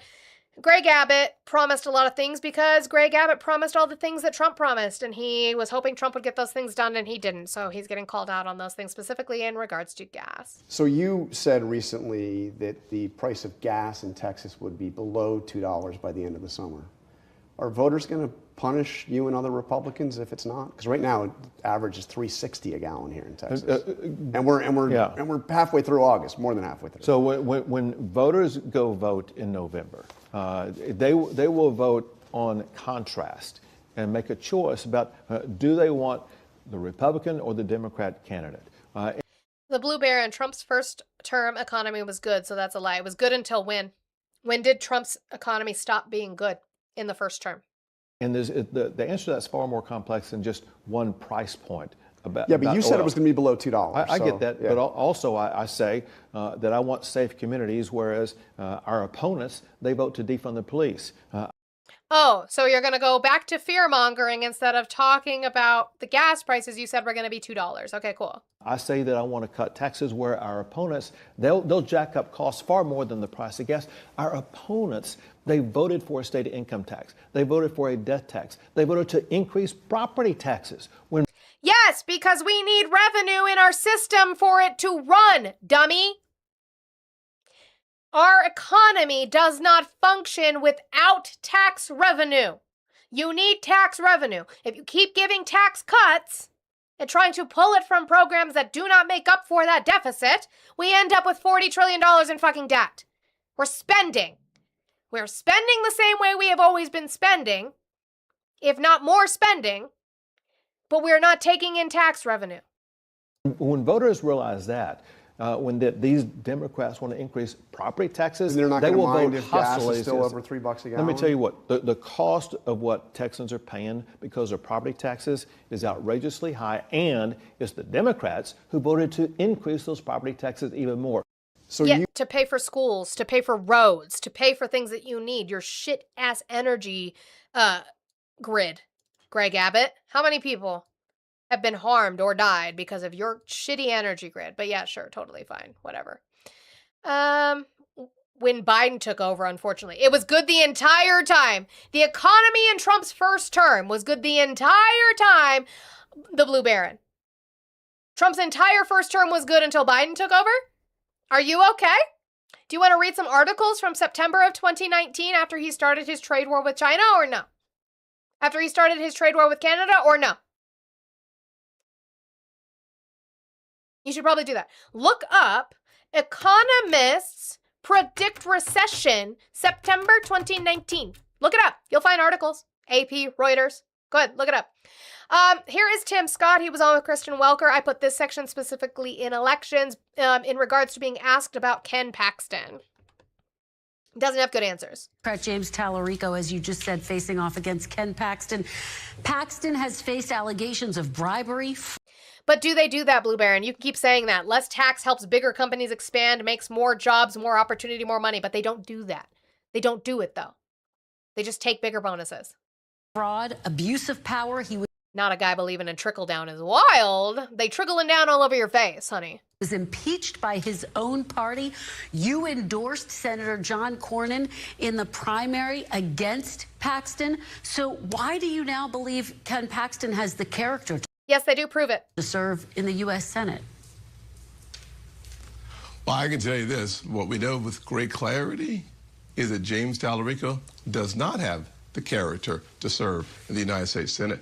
Oh, well, she asked you about the character of Ken Paxton. Can you show me through the character of Ken Paxton how he is fit to serve? Oh, no, we're going to talk about Tallarico? Okay, so you can't defend Ken Paxton. Gotcha. Nor does he have the right right position on the issues that Texans care most about. I'll say it very clearly, and I'll say it again. James Tallarico is out of step, completely out of step with Texans. Yeah, that's why the polling looks the way it does. Does Paxton have the character to serve? He was impeached by his own party. We raise the taxes. Kristen, at the end of the day, the contrast is clear. At the end of the day, all I know is it's common sense. He's a Republican, and that's why I have to like him. Please stop making me defend him because I can't. And simple. James Tallarico will not be the senator. Yes, Blue Baron, source. A source. Show me with a source where tax breaks from the TCJA and tax breaks from the OBBBA have led to an expansion in jobs and not just stock buybacks. For Texas, and there are a host of reasons, from his position on the faith to his position on... Oh, he's a Christian? He's a bad Christian. He's a very bad Christian. He's cheated on his wife. He has been impeached by his own Republican people. On taxes to his position on boys playing against girls in sports. Oh, yeah, the trans people. Remember what you're scared of. You are scared of socialism, you are scared of black and brown people, and you are scared of trans people. Do not forget Republicans. I can't defend Ken Paxton on the merit, but all I can do is remind you what you're scared of. Remember that. What we know with great certainty is that we will keep Texas red to the roots. All right, let's talk. Blue Baron sources, it's common sense. It's common sense. Trickle down is common sense. Trickle down is also, by the way, the critiqued name for it. What you're talking about is supply side economics. Did you know that, Blue Baron? Again, a source would be great. Not that it's common sense. It's obviously not common sense because I don't know it. So give me a source so I can know it too. Okay? Okay. God, you guys are dumb. That's why you guys don't call in anymore, because you're just dumb. Anyway, Kellyanne Conway is talking to Marsha Blackburn, and Kellyanne Conway says what we have been saying, which is apparently yelling socialist and communist is not enough, and we can see that in the polling. It's just not enough anymore. So she gives Marsha Blackburn an opportunity to say, how do we get this messaging out about what the Republicans are doing so well? How do we do this? And of course, it's not enough, Senator Blackburn, just to scream socialist, communist. We need to explain what we're for. I think that you and President Trump and so many others in your party have... Okay, sure, Blue Baron, you said, I don't understand economics. That's great. Explain it to me. That's what we're asking for. Get a source to explain it to me with proof that it worked. Okay? That's what I'm asking you for. Educate me. Educate me on economics. Educate me on supply side and how that has worked. Given us that agenda, make the case for all Republicans. He's got to be a bot. Evil white man. Why are you yelling? Nobody said that. coming up in this midterm. How can we tell Americans about the security, the safety, the certainly the prosperity, the opportunity for all? What's the message for the midterms? Yes, and President Trump is delivering for the American people every day. How? Kellyanne Conway even asked you how. Describe it. Working to get the price of a gallon of gas down. Working by starting a war. He did a really bad job of that. To get the pound of ground beef down. Paxton has served and done well.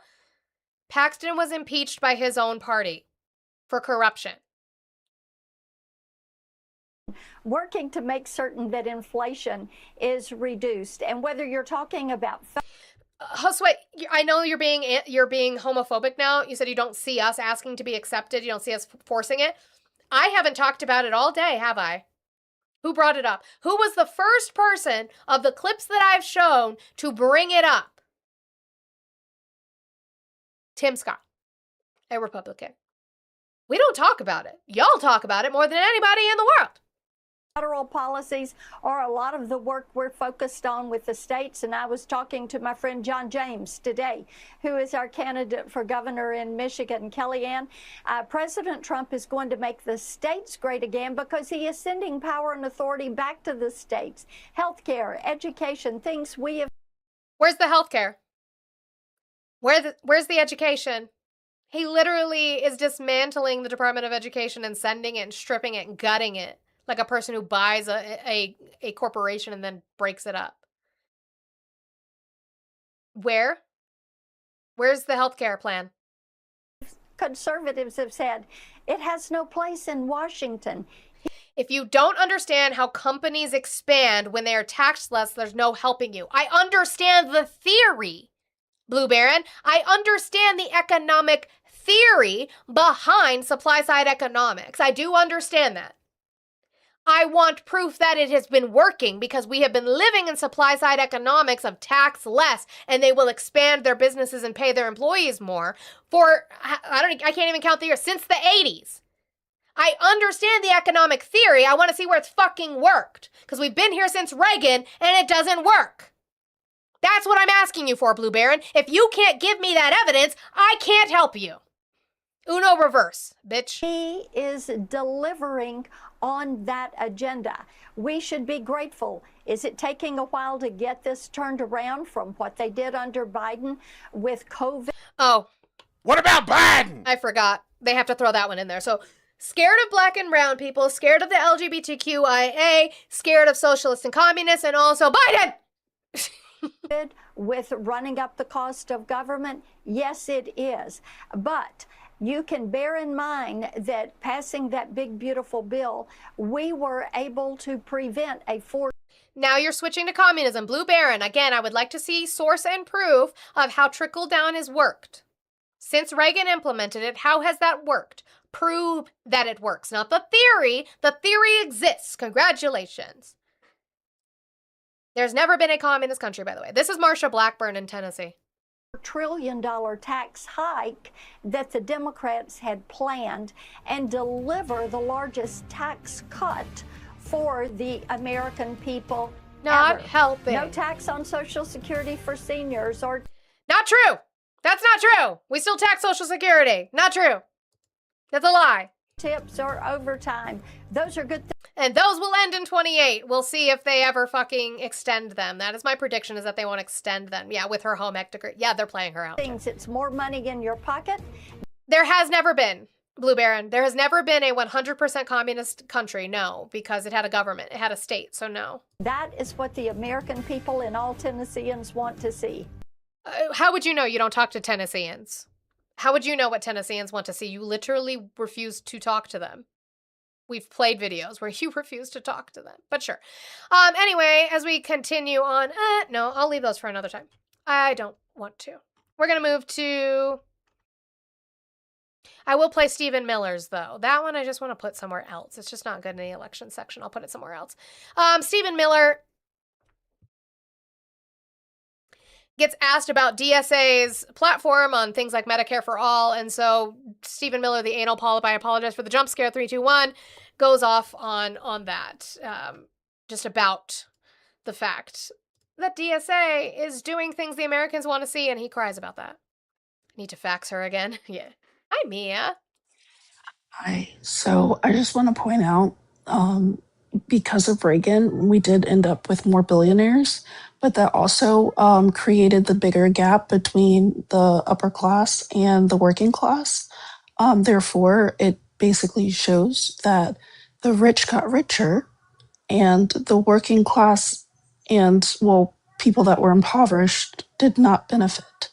So trickle down was just sludge, and it just made y'all think that y'all could benefit from people that don't care about you.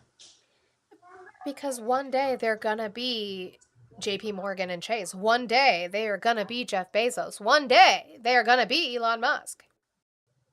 So Sweetheart, you're not that's a great thing to point out, is the fact that, yeah, you saw a lot more billionaires. However, you also ended up seeing a lot more demonization of lower class people. That's where you get the welfare queen, the stuff, and that's where you get a bunch of demonization of people that were just trying to make it as human beings. So y'all can fuck off. He pivoted to communism because he thinks he has a better argument for that. I'm not going to let them get away from proving with a source that supply side economics works, so they can keep. Oh, but also, as for people being gay, if you want to mention gay people, I just want you all to know, if you're curious about being gay, when you finally wash between the cheeks, try to slip a finger up there and see the pleasure that you get. Yeah, just test it. Just test it. I thought you were going to say we have a support group or something, which, like, we do, I guess. I don't know. Do we have a support group? I don't know. Just, lubrication. Lubrication's good. Why do you have a happy button there? I don't know. Take that up with God. Anyway. I'm going to tell you a little secret. Every time I talk about socialism or the DSA, we have these graphics we put up. And it'll say things like the campaign promises of most socialist candidates. Medicare for all, public-run grocery stores, free buses, soda machine in the commons. And that's fair. That is also true. If you slip a finger in there, you could still be straight if you enjoy that feeling. Exists. I can't say it. So. And every time this goes up, this graphic, there's lefty aggregators that grab it and go, yeah, sounds great. What can somebody give me what's bad? Somebody give me the bad. So let's Medicare for all. Okay. College for all. Okay. Housing for all. Okay. 32-hour work week. Okay. Tax the rich. All right. Green New Deal. Cool. Free Palestine. Okay. Where's the bad? I love that this one has an actual picture and all the other ones they just did like graphics from paint. Kool-Aid in the water fountains. Where's the bad? Where's the bad? I'm waiting. So scary, Fox. What's your response to that wish list of promises, Stephen? Well, you have to understand. Wish list of promises. Cool. So then it's something that they would strive to do, not necessarily that they could completely get done, right? Like any campaign? Okay. Understand, Will, who are they trying to redistribute from and to whom? Easy. That's answered with this one right here. Sir, tax the rich. We take it from the rich to be able to promote social programs for the poor. Cool. Fundamental mistake that Republicans and conservatives make when talking about and dealing with socialists is assuming that we're having a rational, good faith conversation about the distribution of assets in this country. In other words, there's a group of people who all love America, who love Americans, who love the people who built this country, who love the middle class, and we're having a rational, good faith conversation about who should get what in this country and in what amount. You know that famous expression, right? A rising tide lifts all boats. Having that conversation assumes that you are talking to somebody who cares about everybody's boat equally. When you think about, for example, the Somali refugees in Minnesota and Ilhan Omar, that's not the heuristic that they're using to talk about prosperity. Ilhan Omar, is Ilhan Omar even a member of the Democratic Socialist Party of America? Where the wild racist pivot, I'm suing. Elmo is gonna fucking sue. What are we talking about? They're thinking about it as the people who built this country, Western Black people. civilization, the generations that have been here, that blazed the trails, that won the wars. We are taking from them to give to ourselves and Elon Musk won our war for us? Jeff Bezos won our wars for us? Bill Gates won our wars for us? I didn't know that they built the nation and blazed the trails. I think they could still pay for our nation. That's fine. our progeny. It is a purely tribalistic redistribution. So in other words, the foundation of DSA, of the modern Democrat Party, of Democrat socialism, Marxism, in all of its forms. In other words, what unites the jihadists, the Islamists, the open borders crowds, the Democrats?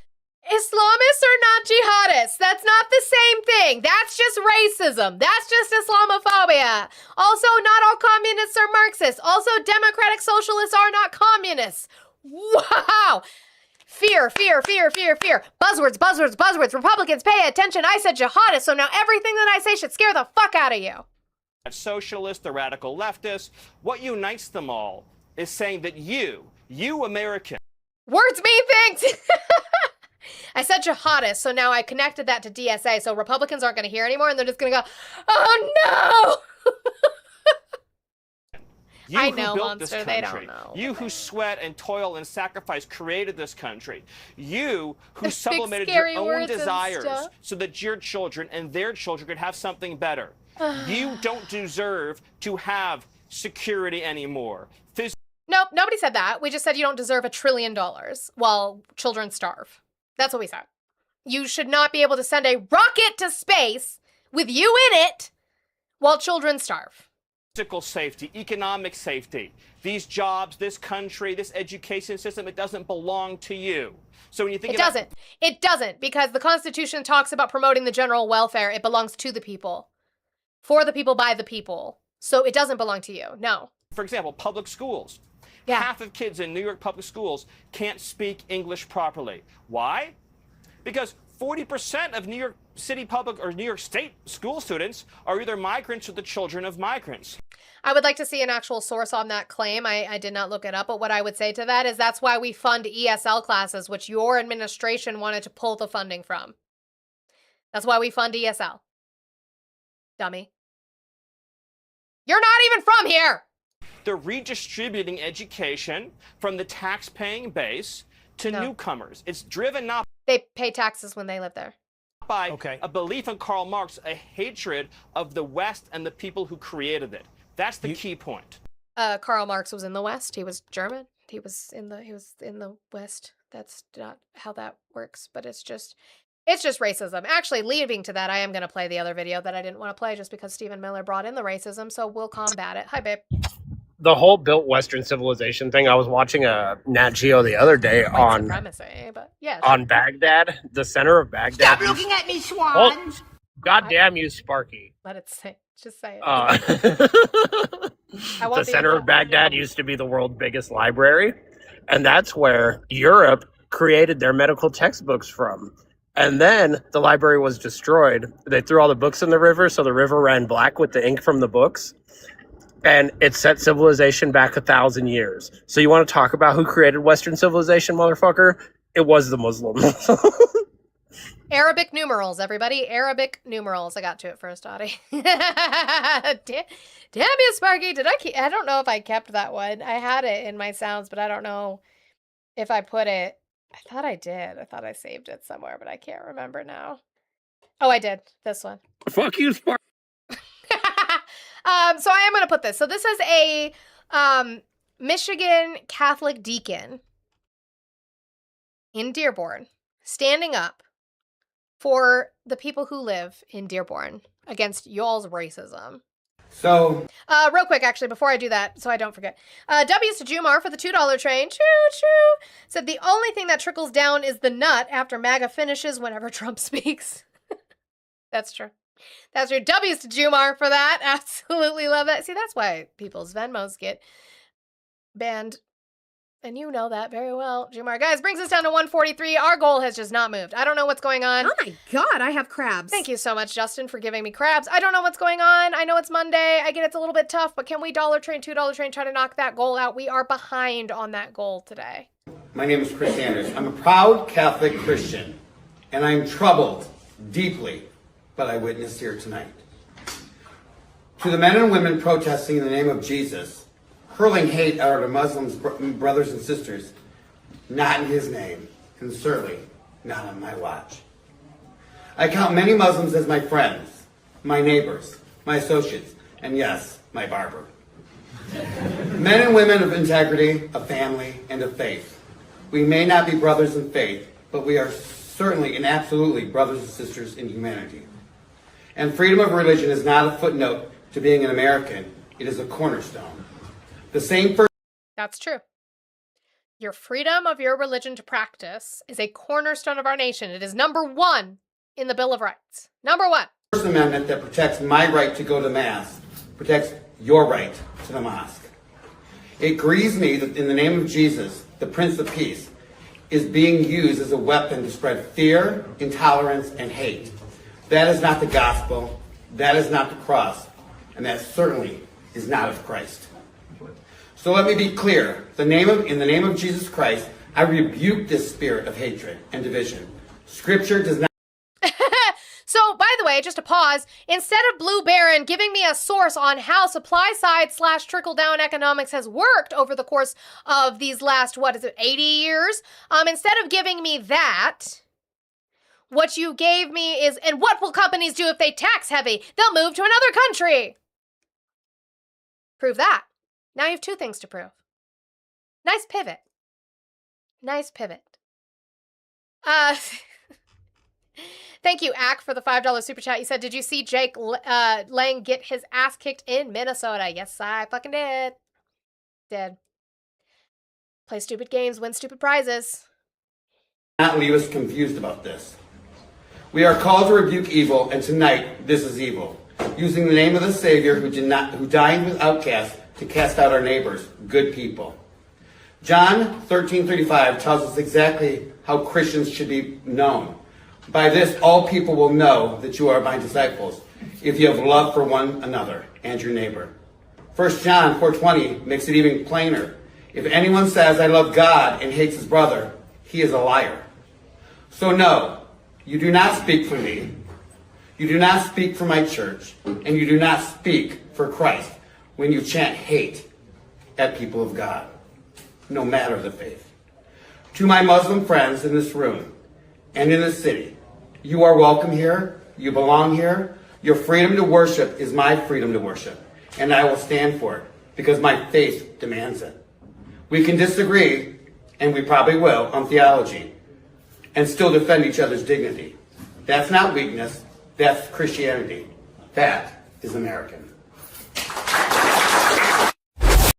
W's to that man. Am I talking anti-capitalism now? I mean, I am a staunch anti-capitalist, but I'm also a realist. I just would prefer if we regulate and keep away from crony capitalism, and I have a huge problem with trickle-down economics. I have not seen any proof where it works. Okay.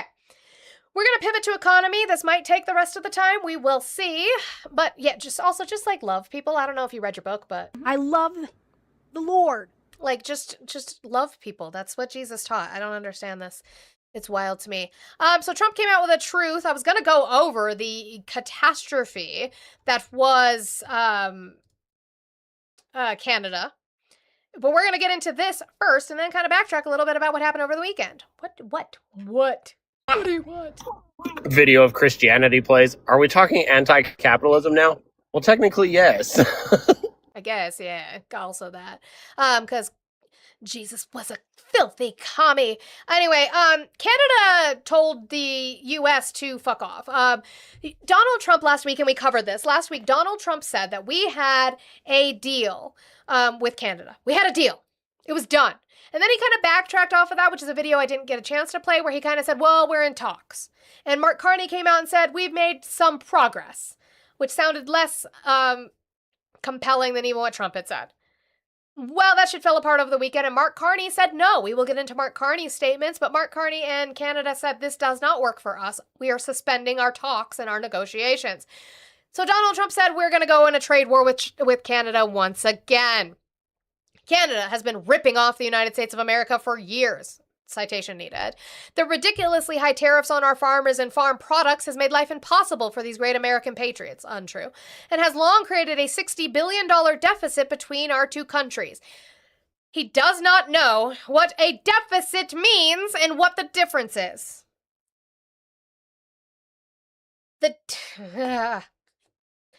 You have a deficit with the grocery store. Thank you, RTP, for that one. I love it, and I use it every single time. You have a deficit with the grocery store in regards to your bank account. You go to the store, you have less money in your account, but you get things out of it, right? Because you get food, products, hopefully hygiene if you're washing your ass like you're supposed to be, right? So you have a deficit with the grocery store. You walk in, you have less money in your bank account than you did before. That is a deficit in your account that the grocery store constantly has from you. What do we get from Canada for that $60 billion deficit? We get things from Canada. Word of the day is ass. We get things from Canada for that $60 billion deficit. Not sustainable and not anymore. On January 1st, 2027, which is interesting he's waiting that long, because he knows that it would fuck the markets up. The markets would be fucked. And the markets don't look great today. And this is already a prediction on January 1st. He's gonna taco. I just putting it into the universe, he's gonna taco. Tariffs on all cars, trucks, both large and small, automotive parts and steel will be increased to 50%. 50%. Build in the U.S. and there are 0 tariffs. Where are we going to get steel and car parts? Canada will be treated like a state no longer. Like a government entity? That's what they are. On trade and in other ways, also, they are among the worst nations in the world to deal with. They feel entitled, and yet we don't need Canada. They need us. Apparently, we do need Canada because we have a $60 billion deficit with them. Apparently, we do need them, or else we wouldn't be paying them. They do 95% of their business with the U.S. and the opposite with us. With us, the exact opposite. That's no. No. Thank you for your attention to this matter, President Donald J. Trump. Yeah, Cap. We did this, I did this like a couple weeks ago or a week ago. I have the clips. I'm editing the clips right now to have them posted. How old was Mary, Cap? I'm not justifying Mohammed's actions, but how old was Mary? We did this already. So he's mad, he's big mad, and he's going to try and destroy the economy once again over it with the trade war. But let's talk about what happened. Mark Carney posted about suspending the conversation, so we're going to read that. Over the past 18 months, Canada's new government has focused on building our strength at home, diversifying our partnerships abroad, and striking a fair deal with the United States. Our objectives in our trade negotiations have been to preserve tariff-free access to the U.S. for the vast majority of Canadian business, provide greater stability to our trade relationship, significantly reduce U.S. tariffs on our key strategic industries so that Canadian businesses in these sectors would have the best access of any in the world, protect our small and medium-sized businesses, the lifeblood of our economy, including by removing the imminent threat of new tariffs, and maintain our flexibility, independence, and sovereignty so we can keep building the Canada we want. Why? Because Donald Trump has threatened to make them the 51st state constantly. By the way, would love for you to do that. The votes are going to be terrible for you, Republicans.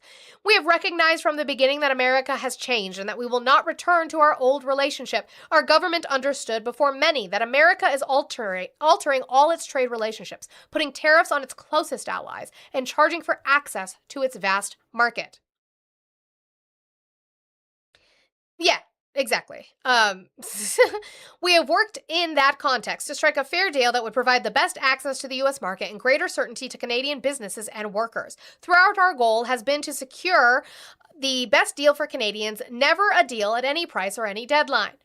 In recent weeks, we made important progress toward improving Canada's position as having the best deal in the world with the U.S. However, that progress has not been enough to meet our objectives for Canadians.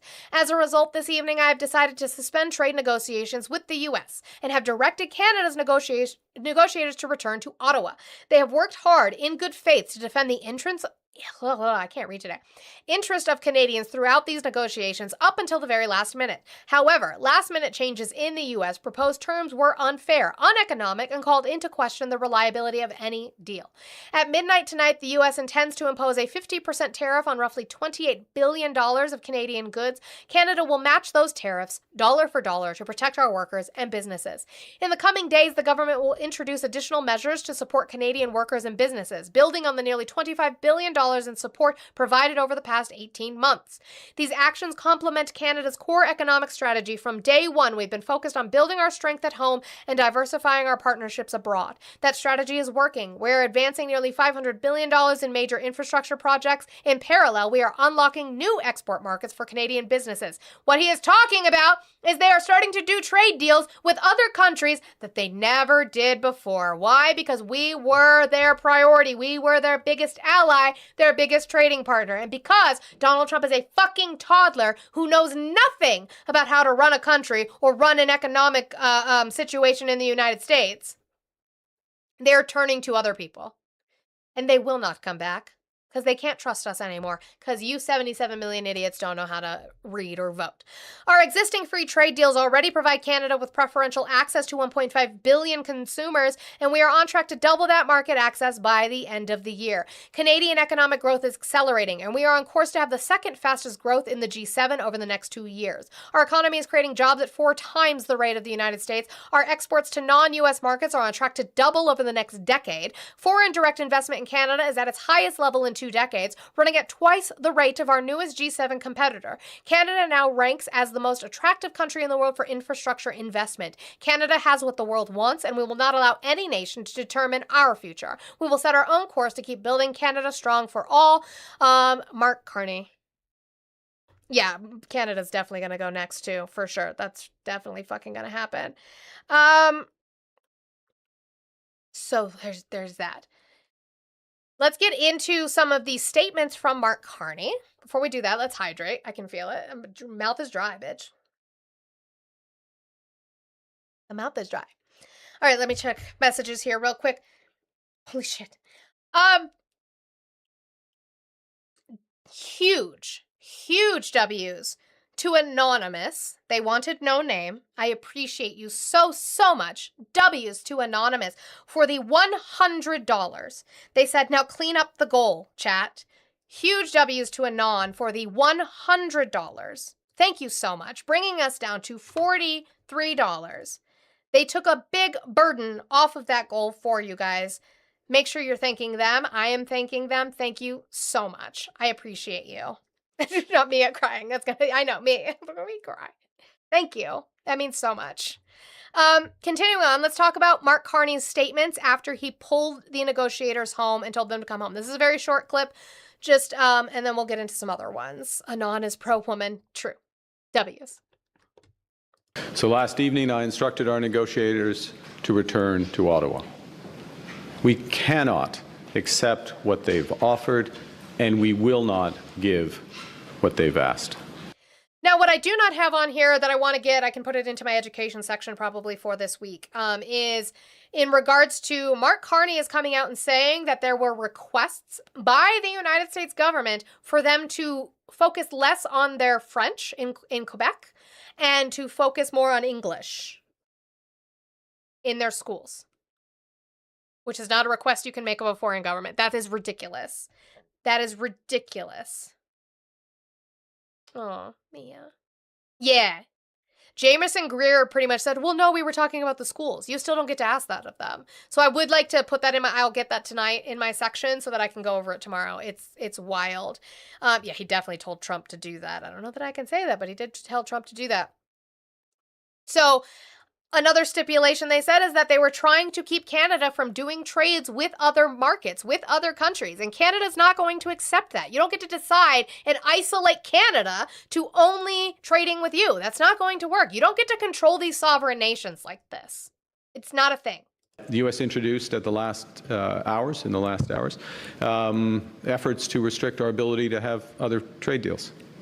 You heard me say a moment ago what we've accomplished in the last year, 20 new deals, economic and security partnerships, the prospect of doubling our market access because we believe in free trade. We're the partner of choice in many respects for countries around the world, and the Americans wanted to restrict that. They had language that they wanted to restrict that. Unacceptable. The U.S. That's wild. So obviously what we offered was a giant steaming pile of shit, but continuing on, here's that $60 billion deficit. This is what it goes to. Mark Carney's being very honest about it. And guess what? They could choose to just cut it off if they wanted to. So maybe stop pissing them off. Because guess what they're supplying us with? Does anybody know what Canada supplies us with? That we need? Like we really, really need? Besides lumber and steel. Yes, lumber and steel, I got you. But like the biggest one that they provide for us in the northern states? Syrup is crazy. Yeah, it's syrup. That would just disrupt our economy completely. No, it's a big one. It's a really, really big one. Moose fur. What's wrong with you? Moose fur? Crown? Thank you, Gronty. Power. It's energy. They provide... Potash is a big one, too. They provide us with power. They provide us with energy. Another prominent justification for U.S. tariffs has been their claim that since the United States runs, quote, a trade deficit with Canada, we were ripping them off. Also a quote. But the U.S.'s narrow merchandise trade deficit only exists because the U.S. buys so much of its energy from Canada. Canada fuels American growth, supplying 99% of their natural gas imports, 85% of their electricity imports. Uh-oh! That's why we have a deficit with them, because we pay them for their energy. You just want, yeah, like, Trump literally pulling U.S. plug. Right. You want to piss them off so bad that they stop? Because I don't know what Mark Carney could do if Doug Ford just decides to unplug the energy in his, what do they call them? Territory. Like, 60% of their crude oil imports. I don't think. Ooh, and there it is, Kilo. You don't want to talk about it? You don't want to talk about it? 60%? Crude oil imports. Uh-oh. Sorry, Kilo, you didn't want to talk about it, but Mark Carney said we're going to talk about it. Province. Thank you, Grunty. I knew I was using the wrong word. Because they're called premiers, which to me reminds me almost of governors, but like they're premiers for each province. Thank you. I don't think they want us to stop sending any of that energy. That's a threat, and to be honest, I'm not mad at it, because he needs to sit Donald Trump down in his little baby high chair and give him a rattle because he doesn't know how to do economics. It's very, very bad. So Jamieson Greer was asked about the fact that Donald Trump, and I apologize, there's going to be the loud F-150 cars in the background, the race cars in the background from his stupid Race 250, but they're asking Jamieson Greer on Fox about possible new talks. Now that Donald Trump has been like, nah, what are you going to do for new talks? What's the plan there? Trade talks between the U.S. and Canada collapsing overnight. A 50% tariff on $20 billion worth of Canadian goods taking effect at midnight. The Trump administration says Canada walked away from a deal that would have... By the way, I just want you guys to know, Blue Baron is still having a tantrum about having to provide a source for supply side economics / trickle down economics. He's still very, very mad about that. And his example is saying water is wet, source it. You can source that. There are studies on the wetness of water. And Donald Trump says that hurricanes are wet by the standpoint of water. So I don't know what to tell you about that. Tariffs on steel, aluminum, autos, and lumber. Now, Canada is promising to hit back dollar for dollar, raising the stakes in a major fight with one of America's closest trading partners. Here to tell us more is U.S. Trade Representative Ambassador Jamieson Greer. Ambassador, thanks for joining us. This is kind of big news. So what do you expect to happen from here? Do you think trade talks will get back on track, or will there be a pause here for a while? It's hard to say. We don't have new talks planned with the Canadians. We're moving forward with measures that respond to Canadian retaliation. Trade talk. Donald Trump is. We don't have new talks set up. Also, water is not wet. Water makes things wet. Sure. Okay. I'm not having that conversation. I'm not having this conversation. My husband told me that we don't have the thing that we need to be able to feel wet. So what we feel is temperature and pressure changes. So, and I don't like it. I don't like this conversation. I hate this conversation. No, I told you technically because of like atoms repelling each other, we're never wet. Like the water never technically touches you. I don't like it though. But like, I don't like it. Because now every time I shower and I'm drying myself off, I'm like, but I'm wet. I don't like it. Start a live about water. Well, but the electron cloud touch. I'm not doing this. I'm reading a message and we're continuing on. Thank you so much, Terry. W's to Terry for the $20 facts over Felix Monty. I don't like it, though. And I don't run lives on that. That's not my business. W's to Terry for the $20. Come, peeps. We're almost there. W's to Terry for that. Thank you so much. And also W's to Juicy Juice for the 5. He said for hard work. Thank you so much. I appreciate it. Hold on. I have to do it this way. Leave me alone. That'd be 3. That would be 2. That would be 18, right? Did I do it? Guys, did I do the math right? Did I do it? Yeah, this one. I just want to believe the things that I say. Why don't you just let me believe the things that I say? But just for that. Only for that. I love that you are all arguing about water and its wetness now. This is my favorite thing that's ever happened. Actually, I hate it. Okay. Anyway, Jamerson Greer is asked again about talks with Canada, and he comes out and says that what we're doing to Canada and what Canada chooses to do to us would never affect, not going to affect us at all. Can't affect us. I think the market knows that at the end of the day, this is 5% of imports from Canada. It's 0.06%. What clip do you need, Omni Artist? Which one? I can get it for you. Which clip do you need?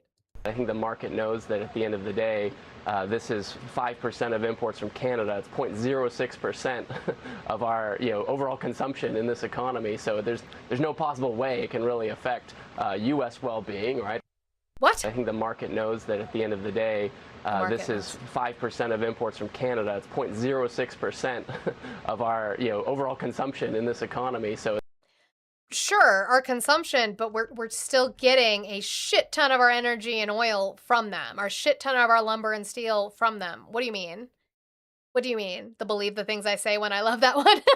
It's in my Discord. It's just in my Just Monty Jams in my Discord. It's a sound that my lovely friends clip of me when I say things. And that was not a voice filter, by the way. That is me. I said that and I said it like that, and that's how it came out. Okay. Moving on with the economy, we continue on. Guys, if we could get those finger hearts done over here on TikTok before we leave today, that would be wonderful and amazing. Unbelievable, super cool, fantastic, and amazing. Let's go to the beef shit. Let's go to beef.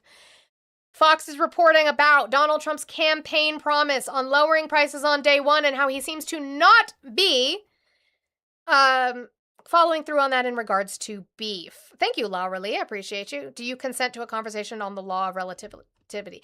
Not here. If you want to talk about it in my Discord, y'all be my guest. If you all want to talk about it in chat, just leave me out of it. I just don't want to.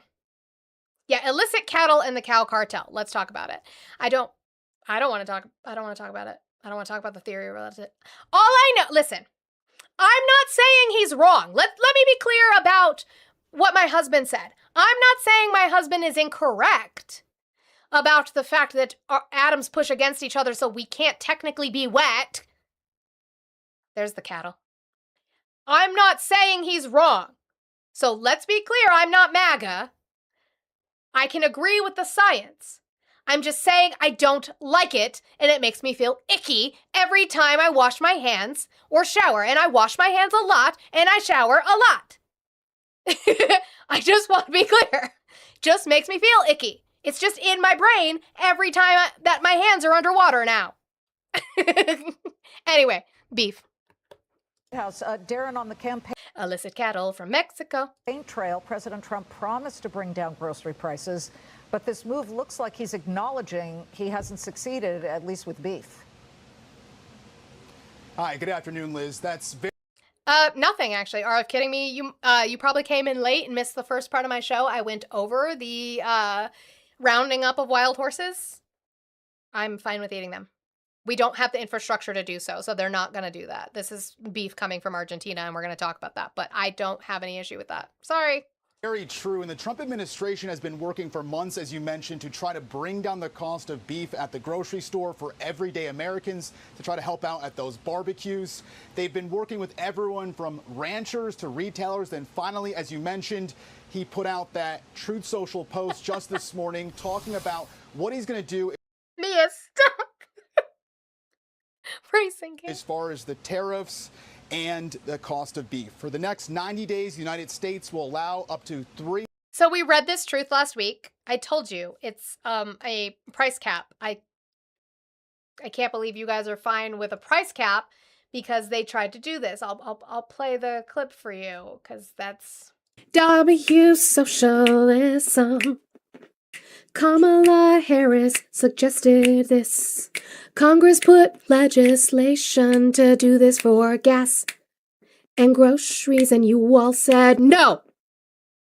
So we had bills put into Congress that would have put price caps on gas and put price caps on groceries, and Republicans are like, no, because that's socialism and communism. You're not allowed to do price caps. And Donald Trump wants to do price caps. 300,000 metric tons of product. That's what he was saying for ground beef to be imported with no out-of-quota tariff, with a commitment that this beef will be sold at 25% below current market prices. America's cattle herd is currently at a 75-year low, unfortunately helping to push beef prices higher. The latest government data shows the price of ground beef ranges from $6.89 to $8.41 per pound in July, up from $6.25 to $8.03 a year ago. What we need is just some time to be able to work, to be able to grow this herd, because it takes a while. If we started to grow today, it would be 2 years or more before we would start seeing more beef on the table. But every time an announcement like this is made, he sets us back months. And Liz, lowering grocery prices and the national debt are top priorities for the Trump administration, with the national debt, as you know, sitting at about $40 trillion. Sure, that's fair. That's fair. I see that you moved over to YouTube. Hi, Pengy. Also, Mussolini put some price caps. Trump was about the fascist caps, not the socialist ones. Yes, true. Now, I have actually talked about the difference. There is a difference, right, I do it to rage bait, because Pengy, you and I are smart enough to know the difference. There's a difference between socialism and socialist programs and nationalism, right? So what Donald Trump is doing, and I do it all the time with the stake in Intel, right? The 10% stake in Intel and NVIDIA. I say that, oh, he doesn't like socialism, but he wants the government, the state, to take stake in these private corporations. That is socialism. Now, I do that to rage bait them because they don't understand the difference in the economic theory.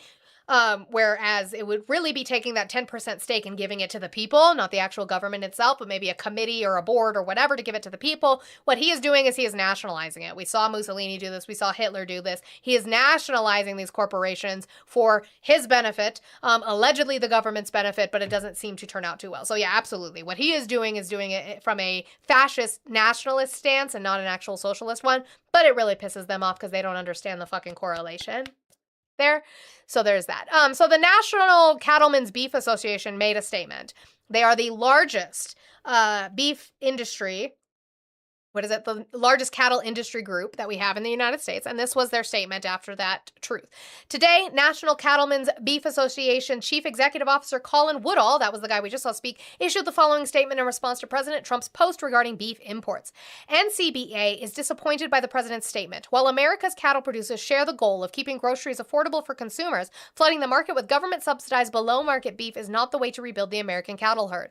Cattle markets have already turned sharply lower this morning to the detriment of farmers and ranchers. This is a critical time of year for cattle producers as we approach the season where they are making decisions regarding their herds. Cattle farmers and ranchers are responding to strong market signals and historically high demand, and we are already working to rebuild after years of ongoing drought, high input costs, and other challenges that have reduced U.S. cattle numbers. Today's announcement and other market interventions throw cold water on the prospect of herd expansion and sacrifices long-term stability for short-term messaging. The ranchers are mad. Lots of Republicans are mad. They're saying you cannot be doing this. But Donald Trump was then asked, hey, which countries are you going to be getting beef from? Since you said you're going to be importing beef, where are they going? Yeah, you can grow the herd, but with all the plants closing, who's going to process it? That's a fair question. We have right now. Yeah, that's a price cap. The growth will take care of that very easily. Mr. President, 700. Question about it. Mr. President, on the beef deal, which countries did you make that deal with? What are the sources Which of deal? the beef deal? I don't want to say which countries, but there are a few countries, but they're going to be sending in the highest quality beef, and it's something that we need. Where's it coming from? Which countries? And are you ensuring that they're getting inspected when they reach our borders? Are they still going through the same inspection process as our meat would do? These are questions he should be able to answer. It's scary that he doesn't. So then Trump is asked about the fact that his policy is upsetting ranchers. Your policy is making farmers mad. I thought you were for farmers. You're for farmers. You're for ranchers. What happened to that? They're mad at you. Yeah. President, the move on beef imports is upsetting some ranchers. You want us to adapt to new religion, but you can't grasp the fact of getting food in a cheaper but better way. I'm fine with price caps. I'm saying you are a bunch of hypocrites. Hello? I'm a goddamn socialist. I'm fine with price caps. Regulate capitalism. Yay! What are you talking about? I'm saying you're a hypocrite. Look at yourself. Look at yourself. But my issue is the fact that he's going to be importing this beef. I wonder if it's going to go through the same inspection process because we've already had issues on recalls on Argentinian beef. Okay? Okay? Okay. Hello. Hi. I would suggest that Cap gets 0 replies from you until he calls I know, but I in like to again. yell at him. I know. But I don't really want to talk to him. Well, I mean, technically you are right now. Yes, but this way's better. Because he yells and his phone quality is shit. Yeah, typically. I also just posted a few articles actually about the current environment of farmers from the NYT, all unlocked because the NYT did a beautiful thing where I get to share everything freely now instead of having limits. So W them, and I'm gonna find a way to do it for other ones because I have well, it's not that I have. I will pay new services if the fee is low enough and reasonable enough for their. Uh-oh. Yeah, that's fair. You cut out though. Remind you Oh, there guys you are. this. I shouldn't have had the same service. Anyways, I haven't moved. This is a direct result of the CPB being dismantled by Doge. So fuck all of you Republicans that voted for this bullshit. The fact that we now have to pay news sites to get our news, to read it, is fucking ridiculous. And mind you guys, it's coming up for Fox News soon. I guarantee it. You are going to have to pay to read their shit soon because they want you watching them. Yeah, most likely. Yeah. Anyways, that's my little rant. I'm gonna find a way to get like Reuters shared out. I don't know. I just appreciate it. This NBC News paywall is Eli? pissing me off, though. Oh yeah, when that popped up, I was like, I don't like that. I will I gotta see what their overall price is, and I might actually do it if it offers a way for me to share it for free. I'm so tired of them not offering ways to share shit for free. I feel like you don't deserve my money. Yeah, the CFPB. You said CVP, but she also was cutting in and out, so she probably it's the Center for Public Broadcasting. I incorrect. It's the CPB. Okay. Yeah, no, that place, the Center for Public Broadcasting, was dismantled due to the $9 billion rescission bill that was passed by Congress. Like, sorry guys, I know what I'm saying. Center for Public Broadcasting. Don't worry guys, I know this.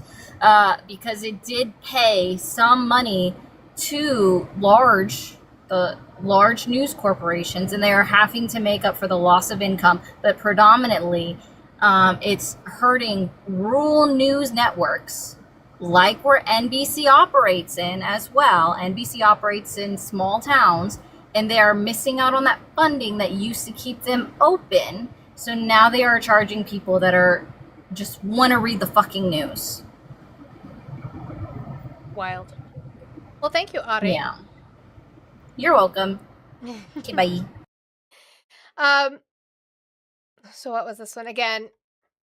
Donald Trump is being told, "Hey, the farmers are mad at you, my man. What are you doing with that?" I always do that because I'm assuming I need to press the button. I don't. It's already there. The move on beef imports is upsetting some ranchers, as well as some Republicans are asking you to delay that move on imports. Well, we want to get the beef prices down, so we'll get them down a little bit. And that's what people want. That's what the voters want. And that's what I want. Apparently that the farmers would like you to keep helping them because you said you were going to help them. You campaigned on helping them. The ranchers are great. They're my people. I love the ranchers. They've done a fantastic job. But they admit that we need a little help. And in order to get... Who? Which ranching organization has come out and said we need a little help? And that help is importation. So very America first of us. Name one. Things that never happened again for 500 Alex. The prices down. So that's what we're doing. Yeah. It's what you say you're doing. Continuing on. We have found, as per, because we've already been doing this, that we have been importing Argentine, this is how it puts it. I say Argentinian, whatever. Beef from Argentina. And he's asked on Air Force One, so I apologize for the sound because you're going to have the loud plane noise in the background. But Trump says we're going to buy Argentine beef. And this interaction there's no way to explain this interaction. Just remember that Donald Trump campaigned on being America first. America first. Make America great again. Just remember that when you listen to this. Question is, what do you have to say to U.S. farmers who feel that the deal is benefiting Argentina more than it is them, as they are Argentina's fighting for its life, young lady. You don't know anything about it. They're fighting for their life. Nothing's benefiting Argentina. They're fighting for their life. You understand what that means? So make Argentina great again? Argentina first? Is that what he meant the entire time? Argentina's fighting for its life. Americans are struggling. Americans are struggling right now. Beef is upwards of $7 a fucking pound. But I need to be worried about Argentina.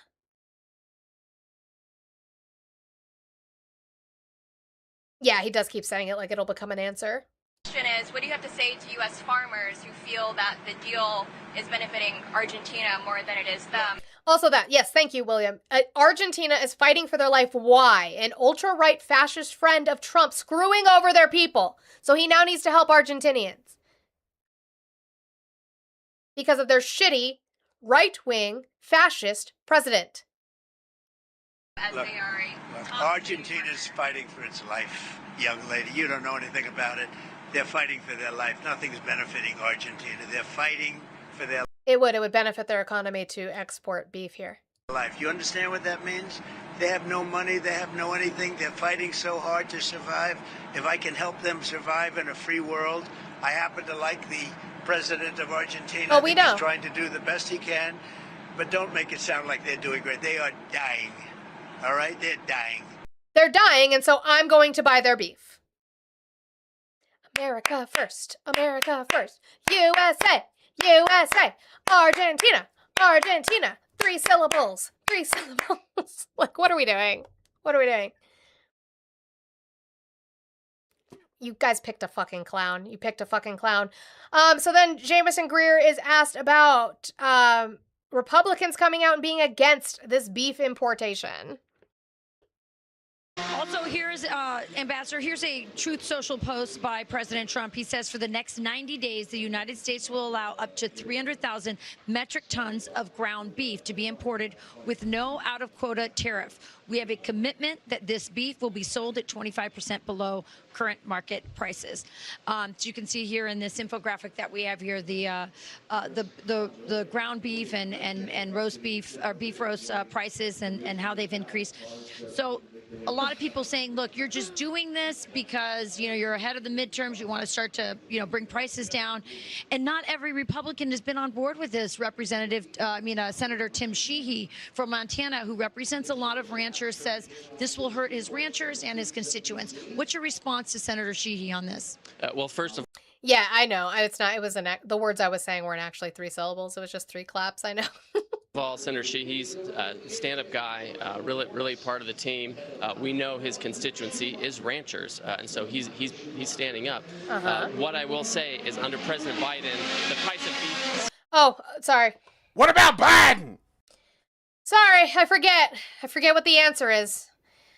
The answer is always Biden. It is a year and a half into his term. But Biden. Skyrocketed. Finally, we've stabilized it a little bit. The price of beef came down a little bit last month, which is great. And this 300,000 metric tons the president has agreed to come in is just for 90 days. It only represents about 2.5% of annual consumption. And so it should be designed to really bring in the beef that consumers need the most. And it's only for 90 days because they want it to make it look good for the midterms. They just want it to look good for the midterms. If you allow them to still control the House and still control the Senate, they are going to fuck you over because they don't have to care anymore until we hit 2028. They do not have to care anymore. Do not let them keep placating you with bullshit. He said America first. He fucking lied. And it's only for 90 days so they can make the market look good. So that you'll vote for them. Because you guys don't actually pay attention to the things that are going on. So he was getting trashed by a lot of Republicans because of his issues with his tariffs with Canada and his issues with beef. And he got very mad, so we're going to read that truth. Tucker Carlson just met with lightweight former Congressman Thomas Massie and Marjorie Taylor Greene, losers all. Tucker's views have fallen through the floor and will only get worse. Nobody cares about him any longer, in that he has become totally irrelevant and happens to be, surprisingly, a very low IQ individual. It's his favorite insult. Now, he doesn't like me. He must be low IQ, even though I have taken 4 cognitive tests for dementia. And I identified a horse. He could barely get out of college, and maybe he didn't, but only real dumb people can't make it through that wonderful 4-year time in life. You were said to be the worst student at Wharton. Tucker wants to run for political office, but he should be required to take a cognitive test. He's got no chance. I think Tucker could identify a horse. He's got no chance, but could probably take a couple of points away from whatever the Republican ticket happens to be. Tucker is a loser and always has been. Marjorie Taylor Greene turns brown under stress. If you have to explain the joke, it's not funny. Hi, Shakuna. If you have to explain the joke, it's not funny. Marjorie Taylor Greene turns brown under stress. A highly neurotic young woman went from ultra-conservative to a liberal fool. She's still ultra-conservative. All in a matter of weeks, because I refused to return her phone calls. Not because I didn't like her, just because I had no time. No, wrong, because she was advocating for you to release the Epstein files, and you said it would hurt my friends, and she said, I don't give a fuck.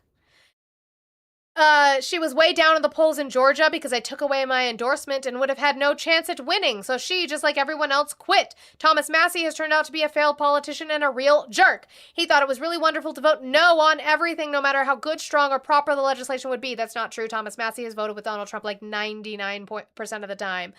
What a team this would be. 3 losers and a pocket full of change. The only chance they have is to join the radical left Democrats and try breaking into the primary system. To all of them, I say praise be to Allah, President Donald J. Trump. Now, the reason he is yelling is because he's scared.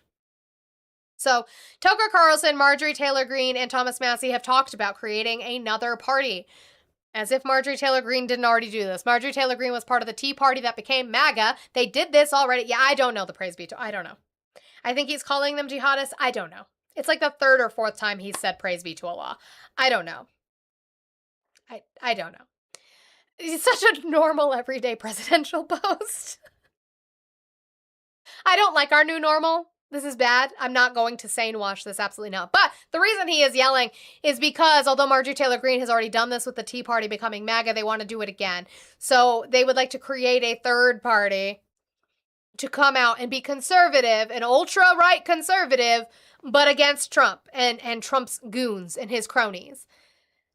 Donald Trump and the Republicans are scared of that because it'll pull votes from them. How do they know this? Because they did this already with the Tea Party and MAGA.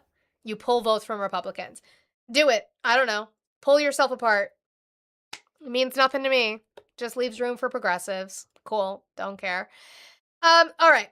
Let's go to Kristen Welker on Meet the Press calling out Tim Scott. They're talking about the tariffs in Canada and what that will do to inflation. Because tariffs are inflationary. And if we keep doing a goddamn war with these trade wars with Canada and Mexico, our inflation is going to just keep going up. So she's trying to ask Tim Scott about this, and Tim Scott has a really, really hard time, and we're going to go over some of the things that he says. Before we do that, huge W's to Oh Me Oh My for the 18. How dare you? They're dying. Soundboard? That should be a soundboard clip. How dare you? How dare they're dying. They're dying. They're dying. Thank you, Oh Me Oh My, for knocking out the rest of goal. Thank you guys so much for getting that goal completed. I appreciate you. And again, huge W's to Anon for the bulk of that with that 100. You are so, so much appreciated and thanked. I am so grateful for my community. You guys are wonderful. As we continue, we have about a little less than 30 minutes. I see that we've gotten to 154,000 likes. Yes, I know the likes are acting funny, but I would appreciate if we would continue on. And we have 50 more of the finger hearts to continue over here on TikTok. So that would be great if we could get that done, because you only have...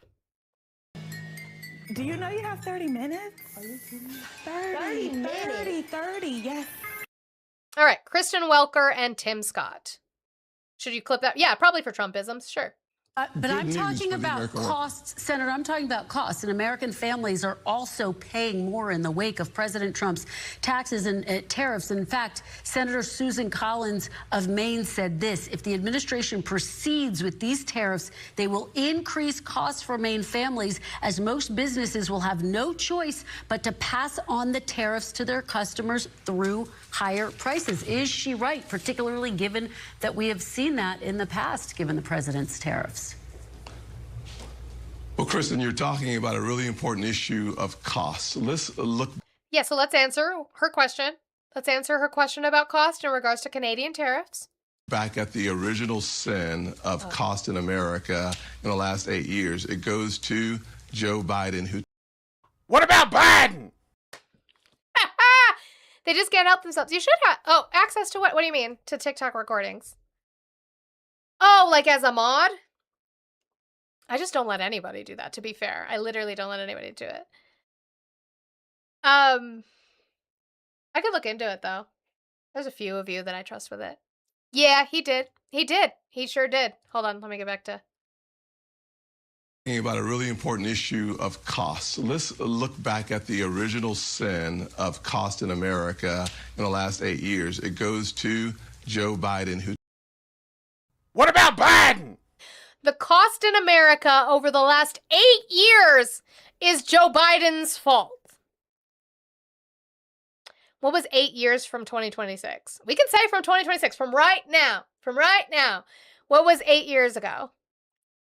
Biden was president before he ran, according to them. Do the math. What was 8 years ago? 8 years ago was not 2021. It was 2018. So the last 8 years of cost was Joe Biden's fault, even though Trump was in office. What? Okay, sure. Let's ask why. Why? How was it Biden's fault? Tim Scott took inflation up 21%. President Trump has been in office for 2 years. While he was president. Hold on. Inflation. So what he's talking about is 21% inflation. That is the average that inflation increased under the Joe Biden administration over 4 years. And there's a reason for that. And that is the pandemic. So there is always that. Thank you so much, Them Runny Eggs, for the 200 bits. He said, thanks for clicking the go live button today. Thank you so much for being here and supporting. I appreciate it. Thank you for the bits over there. Let's talk about it. Half of the last 8 years has been Trump. Right.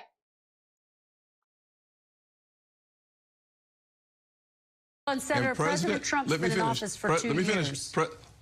President Trump has been in office for 2 years. When do you guys finally take accountability for this fucking economy? When is it finally Trump's fucking fault? Again, this is my new slogan, and I have been saying this. If you want to pretend to blame Joe Biden, we're going to go over it because I will fact check you on that. But if you want to go back and blame Joe Biden, fine, blame Joe Biden. It has been almost 2 years. It has been a year and a half that Trump has been in office with a Republican majority in Congress, both the House and the Senate, let alone the Supreme Court having a conservative majority. So either Donald Trump can't get it done and he sucks, or he won't get it done and he sucks. Either way, this is on Trump now. This is no longer on Joe Biden. Let that man fight his metastasized cancer and eat ice cream cones in peace. Republicans are feckless. Republicans have no policies to benefit the American people. They have policies to benefit the uber rich and Trump. They are bringing nothing to the table. Everything they have is it's immigrants' fault, it's trans people's fault, it's Biden's fault, it's communists' fault. But we have nothing for you. It's their fault, and we're trying. You're not trying very hard, are you? It has been a year and a half. President, let me finish. President Trump has brought inflation from a sky-high 21% over the Biden years down to under 5% in He doesn't have his average yet. He hasn't been in office all 5 years, or all 4 years. What are we talking about? right now hovering near 4%. Wait, inflation was at 3% right when direction, President Biden left office. It's at 3.4% right I'm now. sorry. It was 3% when Joe Biden left office. It is that's the average. It's 3.4% now.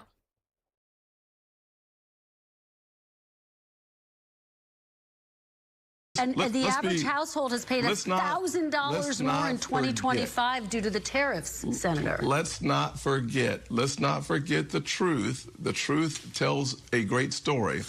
On the first piece of legislation in 2021, the Inflation Reduction Act that we should all laugh at took inflation to 9% in July of 2021. I'm sorry, when? Yeah, it's a stupid measure because it does mean nothing in way of the economy. No, it's a number they use. So maybe it's not the average, but I've heard it around the TikTok streets. Enzo likes to use it. Millie likes to use it. The Hoff likes to use it. Cumulative. Thank you. That's the one. Cumulative. I'm sorry. The Inflation Reduction Act increased inflation to 9% in July of 2021. I'm not wrong, a bringer. It was 3% when Joe Biden left office. Do we have to do this every single day? We have to do this every single day. Cool, let's do it.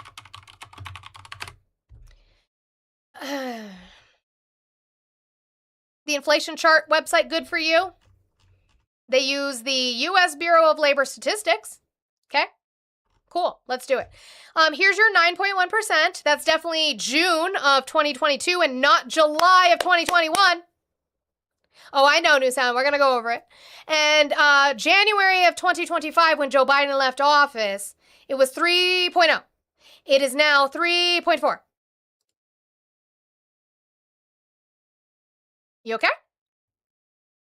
You okay now? Oh, I'm the worst?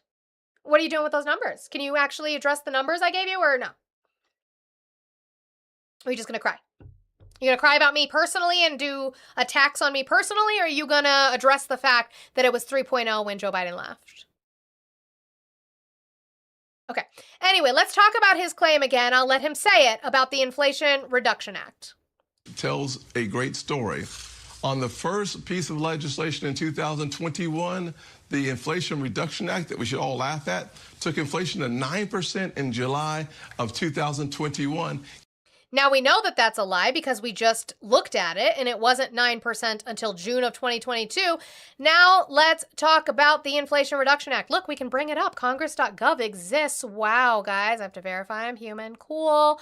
Awesome. So, introduced by John Yarmuth in September of 2021. So 9% inflation could not have happened in July of 2021 because the bill was not introduced until the 27th of September in 2021. But that is not when it passed. It passed, and you can read it here, officially on August 16th, because that's when Joe Biden signed it into law. Okay?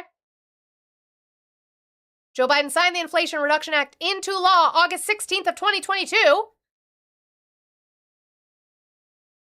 After we hit our 9% inflation. Try again. Stop letting them fucking lie to you on things that are easy to look up. You can look up the Inflation Reduction Act. It's in there forever. You can look up the inflation. The inflation chart references the BLS, or you can look up the individual BLS. Look up. Look, here, we'll do it right. Look, I'll show you. I'm just trying to teach you how to research. BLS, January 2025. We're going to want CPI.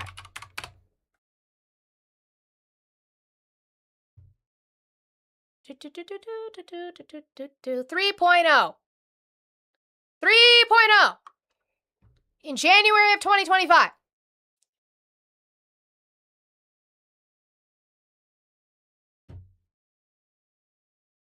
You guys aren't good at this. You just want to believe your shit. You want this one. This is the one you want. I just want to believe the things that I say. Why don't you just let me believe the things that I say? Or this one. Let me live in my denial. Or this one. Stop asking for proof. It's really, really easy. But he just lied. That didn't happen. Accumulate the weight of inflation at the end. There it is. Cumulative. There's the word, Blue. End of the Biden years, over $1,100 of lost spending power. President Trump inherited a weak economy and has built a... No, he didn't actually. He inherited a relatively strong economy. We were not feeling it in our pockets as Americans, but he inherited a strong economy. That's not true.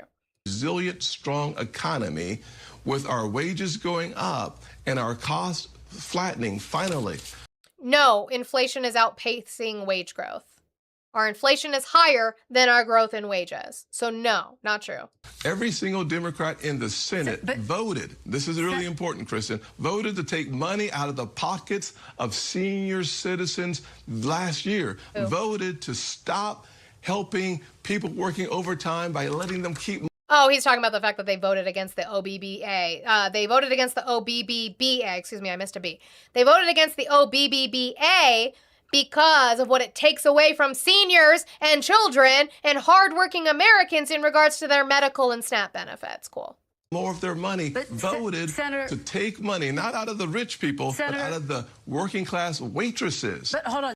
No. Just last year, Chris. Senator, these are the facts. When President Trump took office, inflation was at 3%. It's now at 3.4%. Gas prices are over $4 a gallon, up over $1 from a year ago. President Trump's tariffs have cost American households nearly $2. You see how uncomfortable his smile is with all these facts? That's how you guys look. It's just uncomfortable. He's like, I know, but I said all the talking points, Kristen. Kristen, I said all the talking points. Don't tell them the truth. President Trump's tariffs have cost American households nearly $2,000. He promised he was going to bring prices down on day one. Did he break that promise? Prices have gone up. Well, good news is you don't disagree with the fact that Joe Biden brought 21% extra cost on the American family. You would have to prove that Joe Biden brought it, and you didn't prove that because we just debunked your point on the Inflation Reduction Act. Cool. We do But agree we're not that talking about Joe President Biden, Trump though. has The Biden created administration is over. more This jobs, is the Trump. but We're 2 years into the Trump administration. It's a contrast, Kristen. It's a bad one. You guys cannot tell what he's doing that is good. You can't do it. You can only say, what about Biden? Put that there. Put that there, because I don't have those in my outline. All right. Now I have this clip for you. So the Treasury went and they injected money into the bond market to make it look better. And those gains were quickly wiped away, so it didn't mean shit. And Donald Trump is going to be asked about intervention into the bond market, and I just want you to listen to what he says about an option for intervention into the bond market. I wish Sorosky was here. Let me see. Cumulative. I want to see. I just want to look. Cumulative inflation under Biden. Cumulative. Yep. From 2021 to 2025 was approximately 29% under Trump first term. Let's see. 2017 to 2021, this says 8%. Yeah, that makes sense because Joe Biden had a lot of spending in regards to the pandemic. Duh. He didn't cause that. But anyway, the bond market, I just wanted to look. I didn't think it was more. I just wanted to look. Donald Trump is asked about intervention into the bond markets. Just listen. No way she's married. I am. I have been married for 15, coming up on 16 years this November. My husband is constantly in the chat, constantly coming up. It's actually a joke within our community to shit on my husband as much as I love him. And he's not deaf. So, what else are you going to throw? You going to say he's miserable next? It's my favorite thing. I'm not here is crazy. I'm not here. You going to say he's miserable next? Again, if he's been here for 15 years and he's miserable, that's on him at this point. When do you take some personal accountability, men, for staying for that long? I think he likes it. Ooh, maybe he likes it. Cool. Anyway, the bond markets. Just listen. Just listen. He's a beta, so he likes being conquered. Baby, you don't know a position other than missionary. Please cry me a river. You can't clap them cheeks if you wanted to. So that's all money. No taxpayer money for the ballroom at all. Did you direct Secretary Besson to intervene in the bond market? Was No, that your idea? not at all. No, he's a very capable man. He wanted to do it. He's very good at it. He has a good touch, very good natural touch for the bonds and interest, and he did that, yeah. The yields have come back up since then. Have you talked to him about another? So the yields went down after they injected it, and then the yields went back up. Now what? Now what, President Trump? What do you do now? About another type of intervention? Is that something he will be We doing? have many types of intervention. That's Now remember, we are talking about the bond market. We are talking about economics. We're talking about economics. I just want to repeat myself once again. We're talking about the bond market and economics. He is saying we have lots of ways of intervention. What are they? one. The ultimate intervention is our military. And if we have to use that, we will, yeah. On the bond market?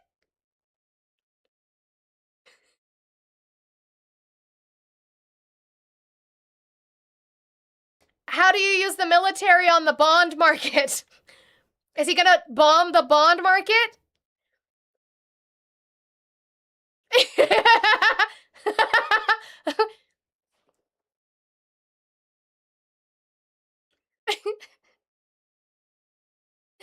Bond market sets the mortgage rates just so everyone knows. The hope was buying double the bonds to lower it. Yes. MAGA, please tell us, how do you use the military on the bond market? I know you guys are really focused right now on my voting rights and property rights. I promise you that the fact that the deed has my brother and my husband's name on it, they would transfer it to me. It's fine. So then I'd still be able to vote. So fuck you. But can you guys please tell me?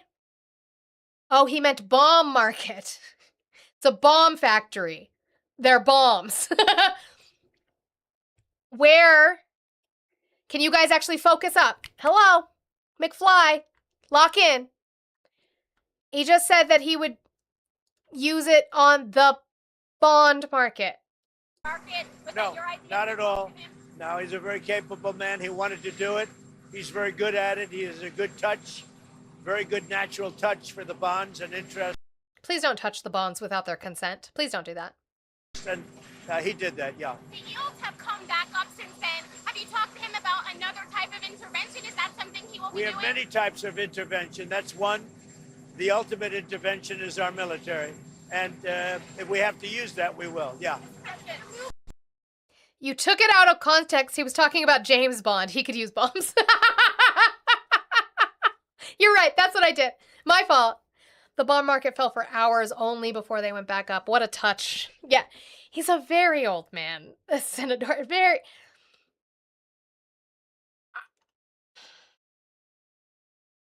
Yikes. Thank you, Jermaine, for the $2 super chat. You said, love your show. You talk facts over feelings. I really do try to, unless we're talking about feeling... humans feeling wet. That's the only time. Cat women are the problem with the USA? Why? I have 2 cats. I have a husband. I have 2 kids. I have a house. What am I wanting for? Can you guys focus on what he fucking just said? What's he going to use the military on? The bond market. He's very good at it. He has a good touch. Here, I'll play it one more time. Very good natural touch for the bonds and interest. And he did that, yeah. The yields have come back up since then. Have you talked to him about another type of intervention? Is that something he will be We doing? have many types of intervention. That's one. The ultimate intervention is our military. And if we have to use that, we will, yeah. If we have to use that, we will. If we have to use the military on the bond market, we will. Please come get Grandpa. Please? And while we are struggling to afford things, while we are struggling to afford gas, while we are struggling to afford groceries, struggling to afford our medical care, don't worry. Mike Johnson and the Republicans are also struggling too. The quarterback from Arizona State. Oh. We're like your farm team. We gotta do. We gotta fix this. I gotta put you in. Over here, no, over here. Over here. I feel like I'm at the Museum of Natural History. I'm sorry, how many trays of lobster is that? Quarterback from Arizona State. There's one. He had 2 in his hand. There's one. He puts it down. There's 2.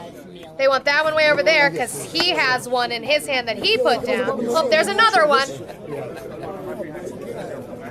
Wow. Don't put that in front of me. Oh, Mark, sweetheart, I do work. Guess what? My goal got accomplished. Guys, if you have any extra you want to send to me in the last 5 minutes so that Mark can cry harder, that would be great. Cash App, Venmo, PayPal, all in the link trees in my bio, babe. I make $50 an hour for 3 hours a day, Monday through Friday. That's not a bad gig. It's not a bad gig. And I know, personal experience, because my husband has had a hard time getting his checks to go through because the company he was working for previously was shit. So guess what we've been surviving on? My motherfucking money. Guess who has to file taxes? Me. Guess who is a stay-at-home mother whose children only have 4-day school weeks? Me. I thought that I was doing exactly what MAGA wanted me to do. I am a stay-at-home mother who has been married for 15 years with a house, 2 children, and I'm also bringing in another form of income. Wow. I'm living the Republican dream. You just don't like that I have a voice and I actually show you where they don't give a fuck about you. Mike Johnson sitting here eating fucking lobster while Americans struggle to afford food and Donald Trump just tells you to shut up, lick my taint, and keep going. Keep voting for Republicans. It seems to be really, really, really fucking working out from you. Illicit cattle from Mexico. There was a request for me to come up so someone can swan me. Why? Because you're a conquered beta husband? Is that why? Yeah, they wanted to put me back in the cook chair, I guess. Oh, I mean, you like it there. I need to have twins next so I can abort them for my smothered burrito from Santiago's. I know. I didn't get that this weekend. It's fine. It's fine. If anyone wants to borrow her punch card, that would be awesome. Borrow her punch card. It's insanity. Yeah, Sparky did swan you, to be fair. He didn't swan this account. He didn't swan the cattle from Mexico. The cattle from Mexico.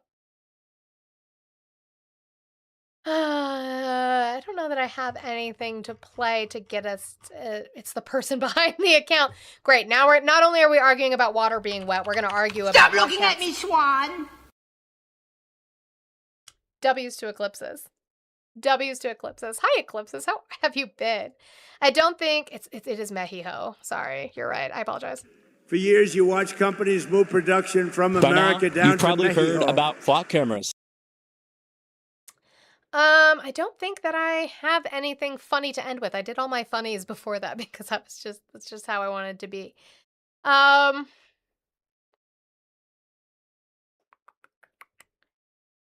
kind of a millennial funny. We can do a millennial funny and then we can get out of here. We can do that. Oh, thank you. W's to Purple Kitty Kelly for the 20 so that Mark can cry harder and women's labor isn't free. We appreciate you so much. Thank you so much. Purple Kitty Kelly. Can I get W's to Kelly in the chat, please? Just giving you advice because you were complaining about groceries, but it turns out you were just pandering for a grift. Yep, totally what I was doing, Mark. Yep, I totally do not use this to pay my bills at all. Yep, just grifting. That's what I'm doing, Mark. Are you grifting at work? Are you a grifter at work when you put on your work persona? What do you do for work, Mark? Just a question. What do you do for work? The problem is you guys think that jobs mean you need to hate what you do. Capitalism has taught you to think that doing a job means you hate what you do. Yeah, also, are you going to get me a car so that I can drive to said job? Because I do have to share a car. That's what I'm saving for. Not only do I use it to pay my bills, but I'm saving for with my trade-in.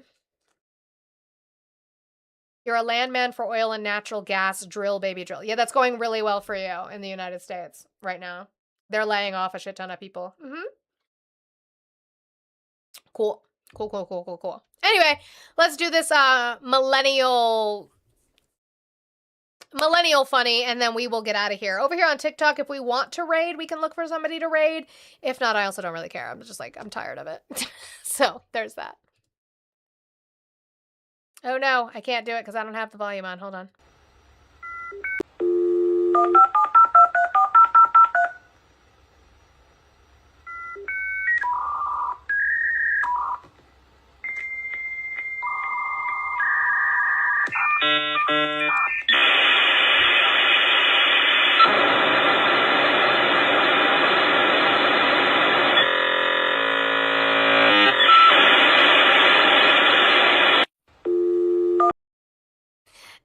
Oh God, the memories. I told you the millennial memories for you. Oh my God. Yeah, we're supposed to be weaning off of fossil fuels. Obama was president. There were no jobs. What? What? Mom, get off the phone. I'm trying to chat. Huge W's to you all. I appreciate you and your support on this Monday. It was a wild Monday. It was definitely a wild Monday, but I appreciate it for what it was. It's hot. This light is very hot now. I need the fan on. I'm going to go mess with this and see what I can do because I still feel like engagement is better when the camera's full screen. I don't know why. I don't know. We'll see. I'll just keep messing with it. The layout will just change 500 million times before I'm satisfied. That's fine. We like a little feng shui in this community. Who should we raid? Yes, leave. Leave the live. Leave it. Oh my God, I have crabs. Thank you so much, Peter, for the crabs. I appreciate you. I love that I have that set as automatic now. That makes my life so much easier. Setting that as automatic. Dougie is live. You guys want to go raid Dougie? Feng Shui. What do we got on YouTube? Let's see. Nope. I don't think there's any. I don't think Dougie has that set up.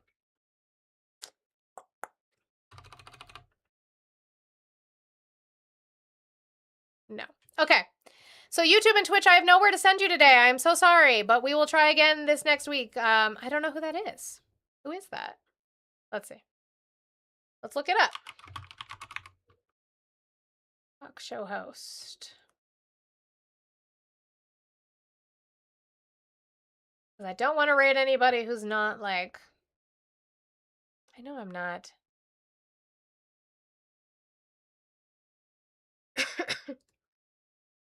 Ah! I lost my chat. They talk like me? Okay. Okay, let's end. What? Yes, Surgeon. Yes, raid Hal. That's good. Yes, good. Yes. Okay, because then we'll raid Hal over here on Twitch and YouTube. You guys can go whereest ever thou willstest.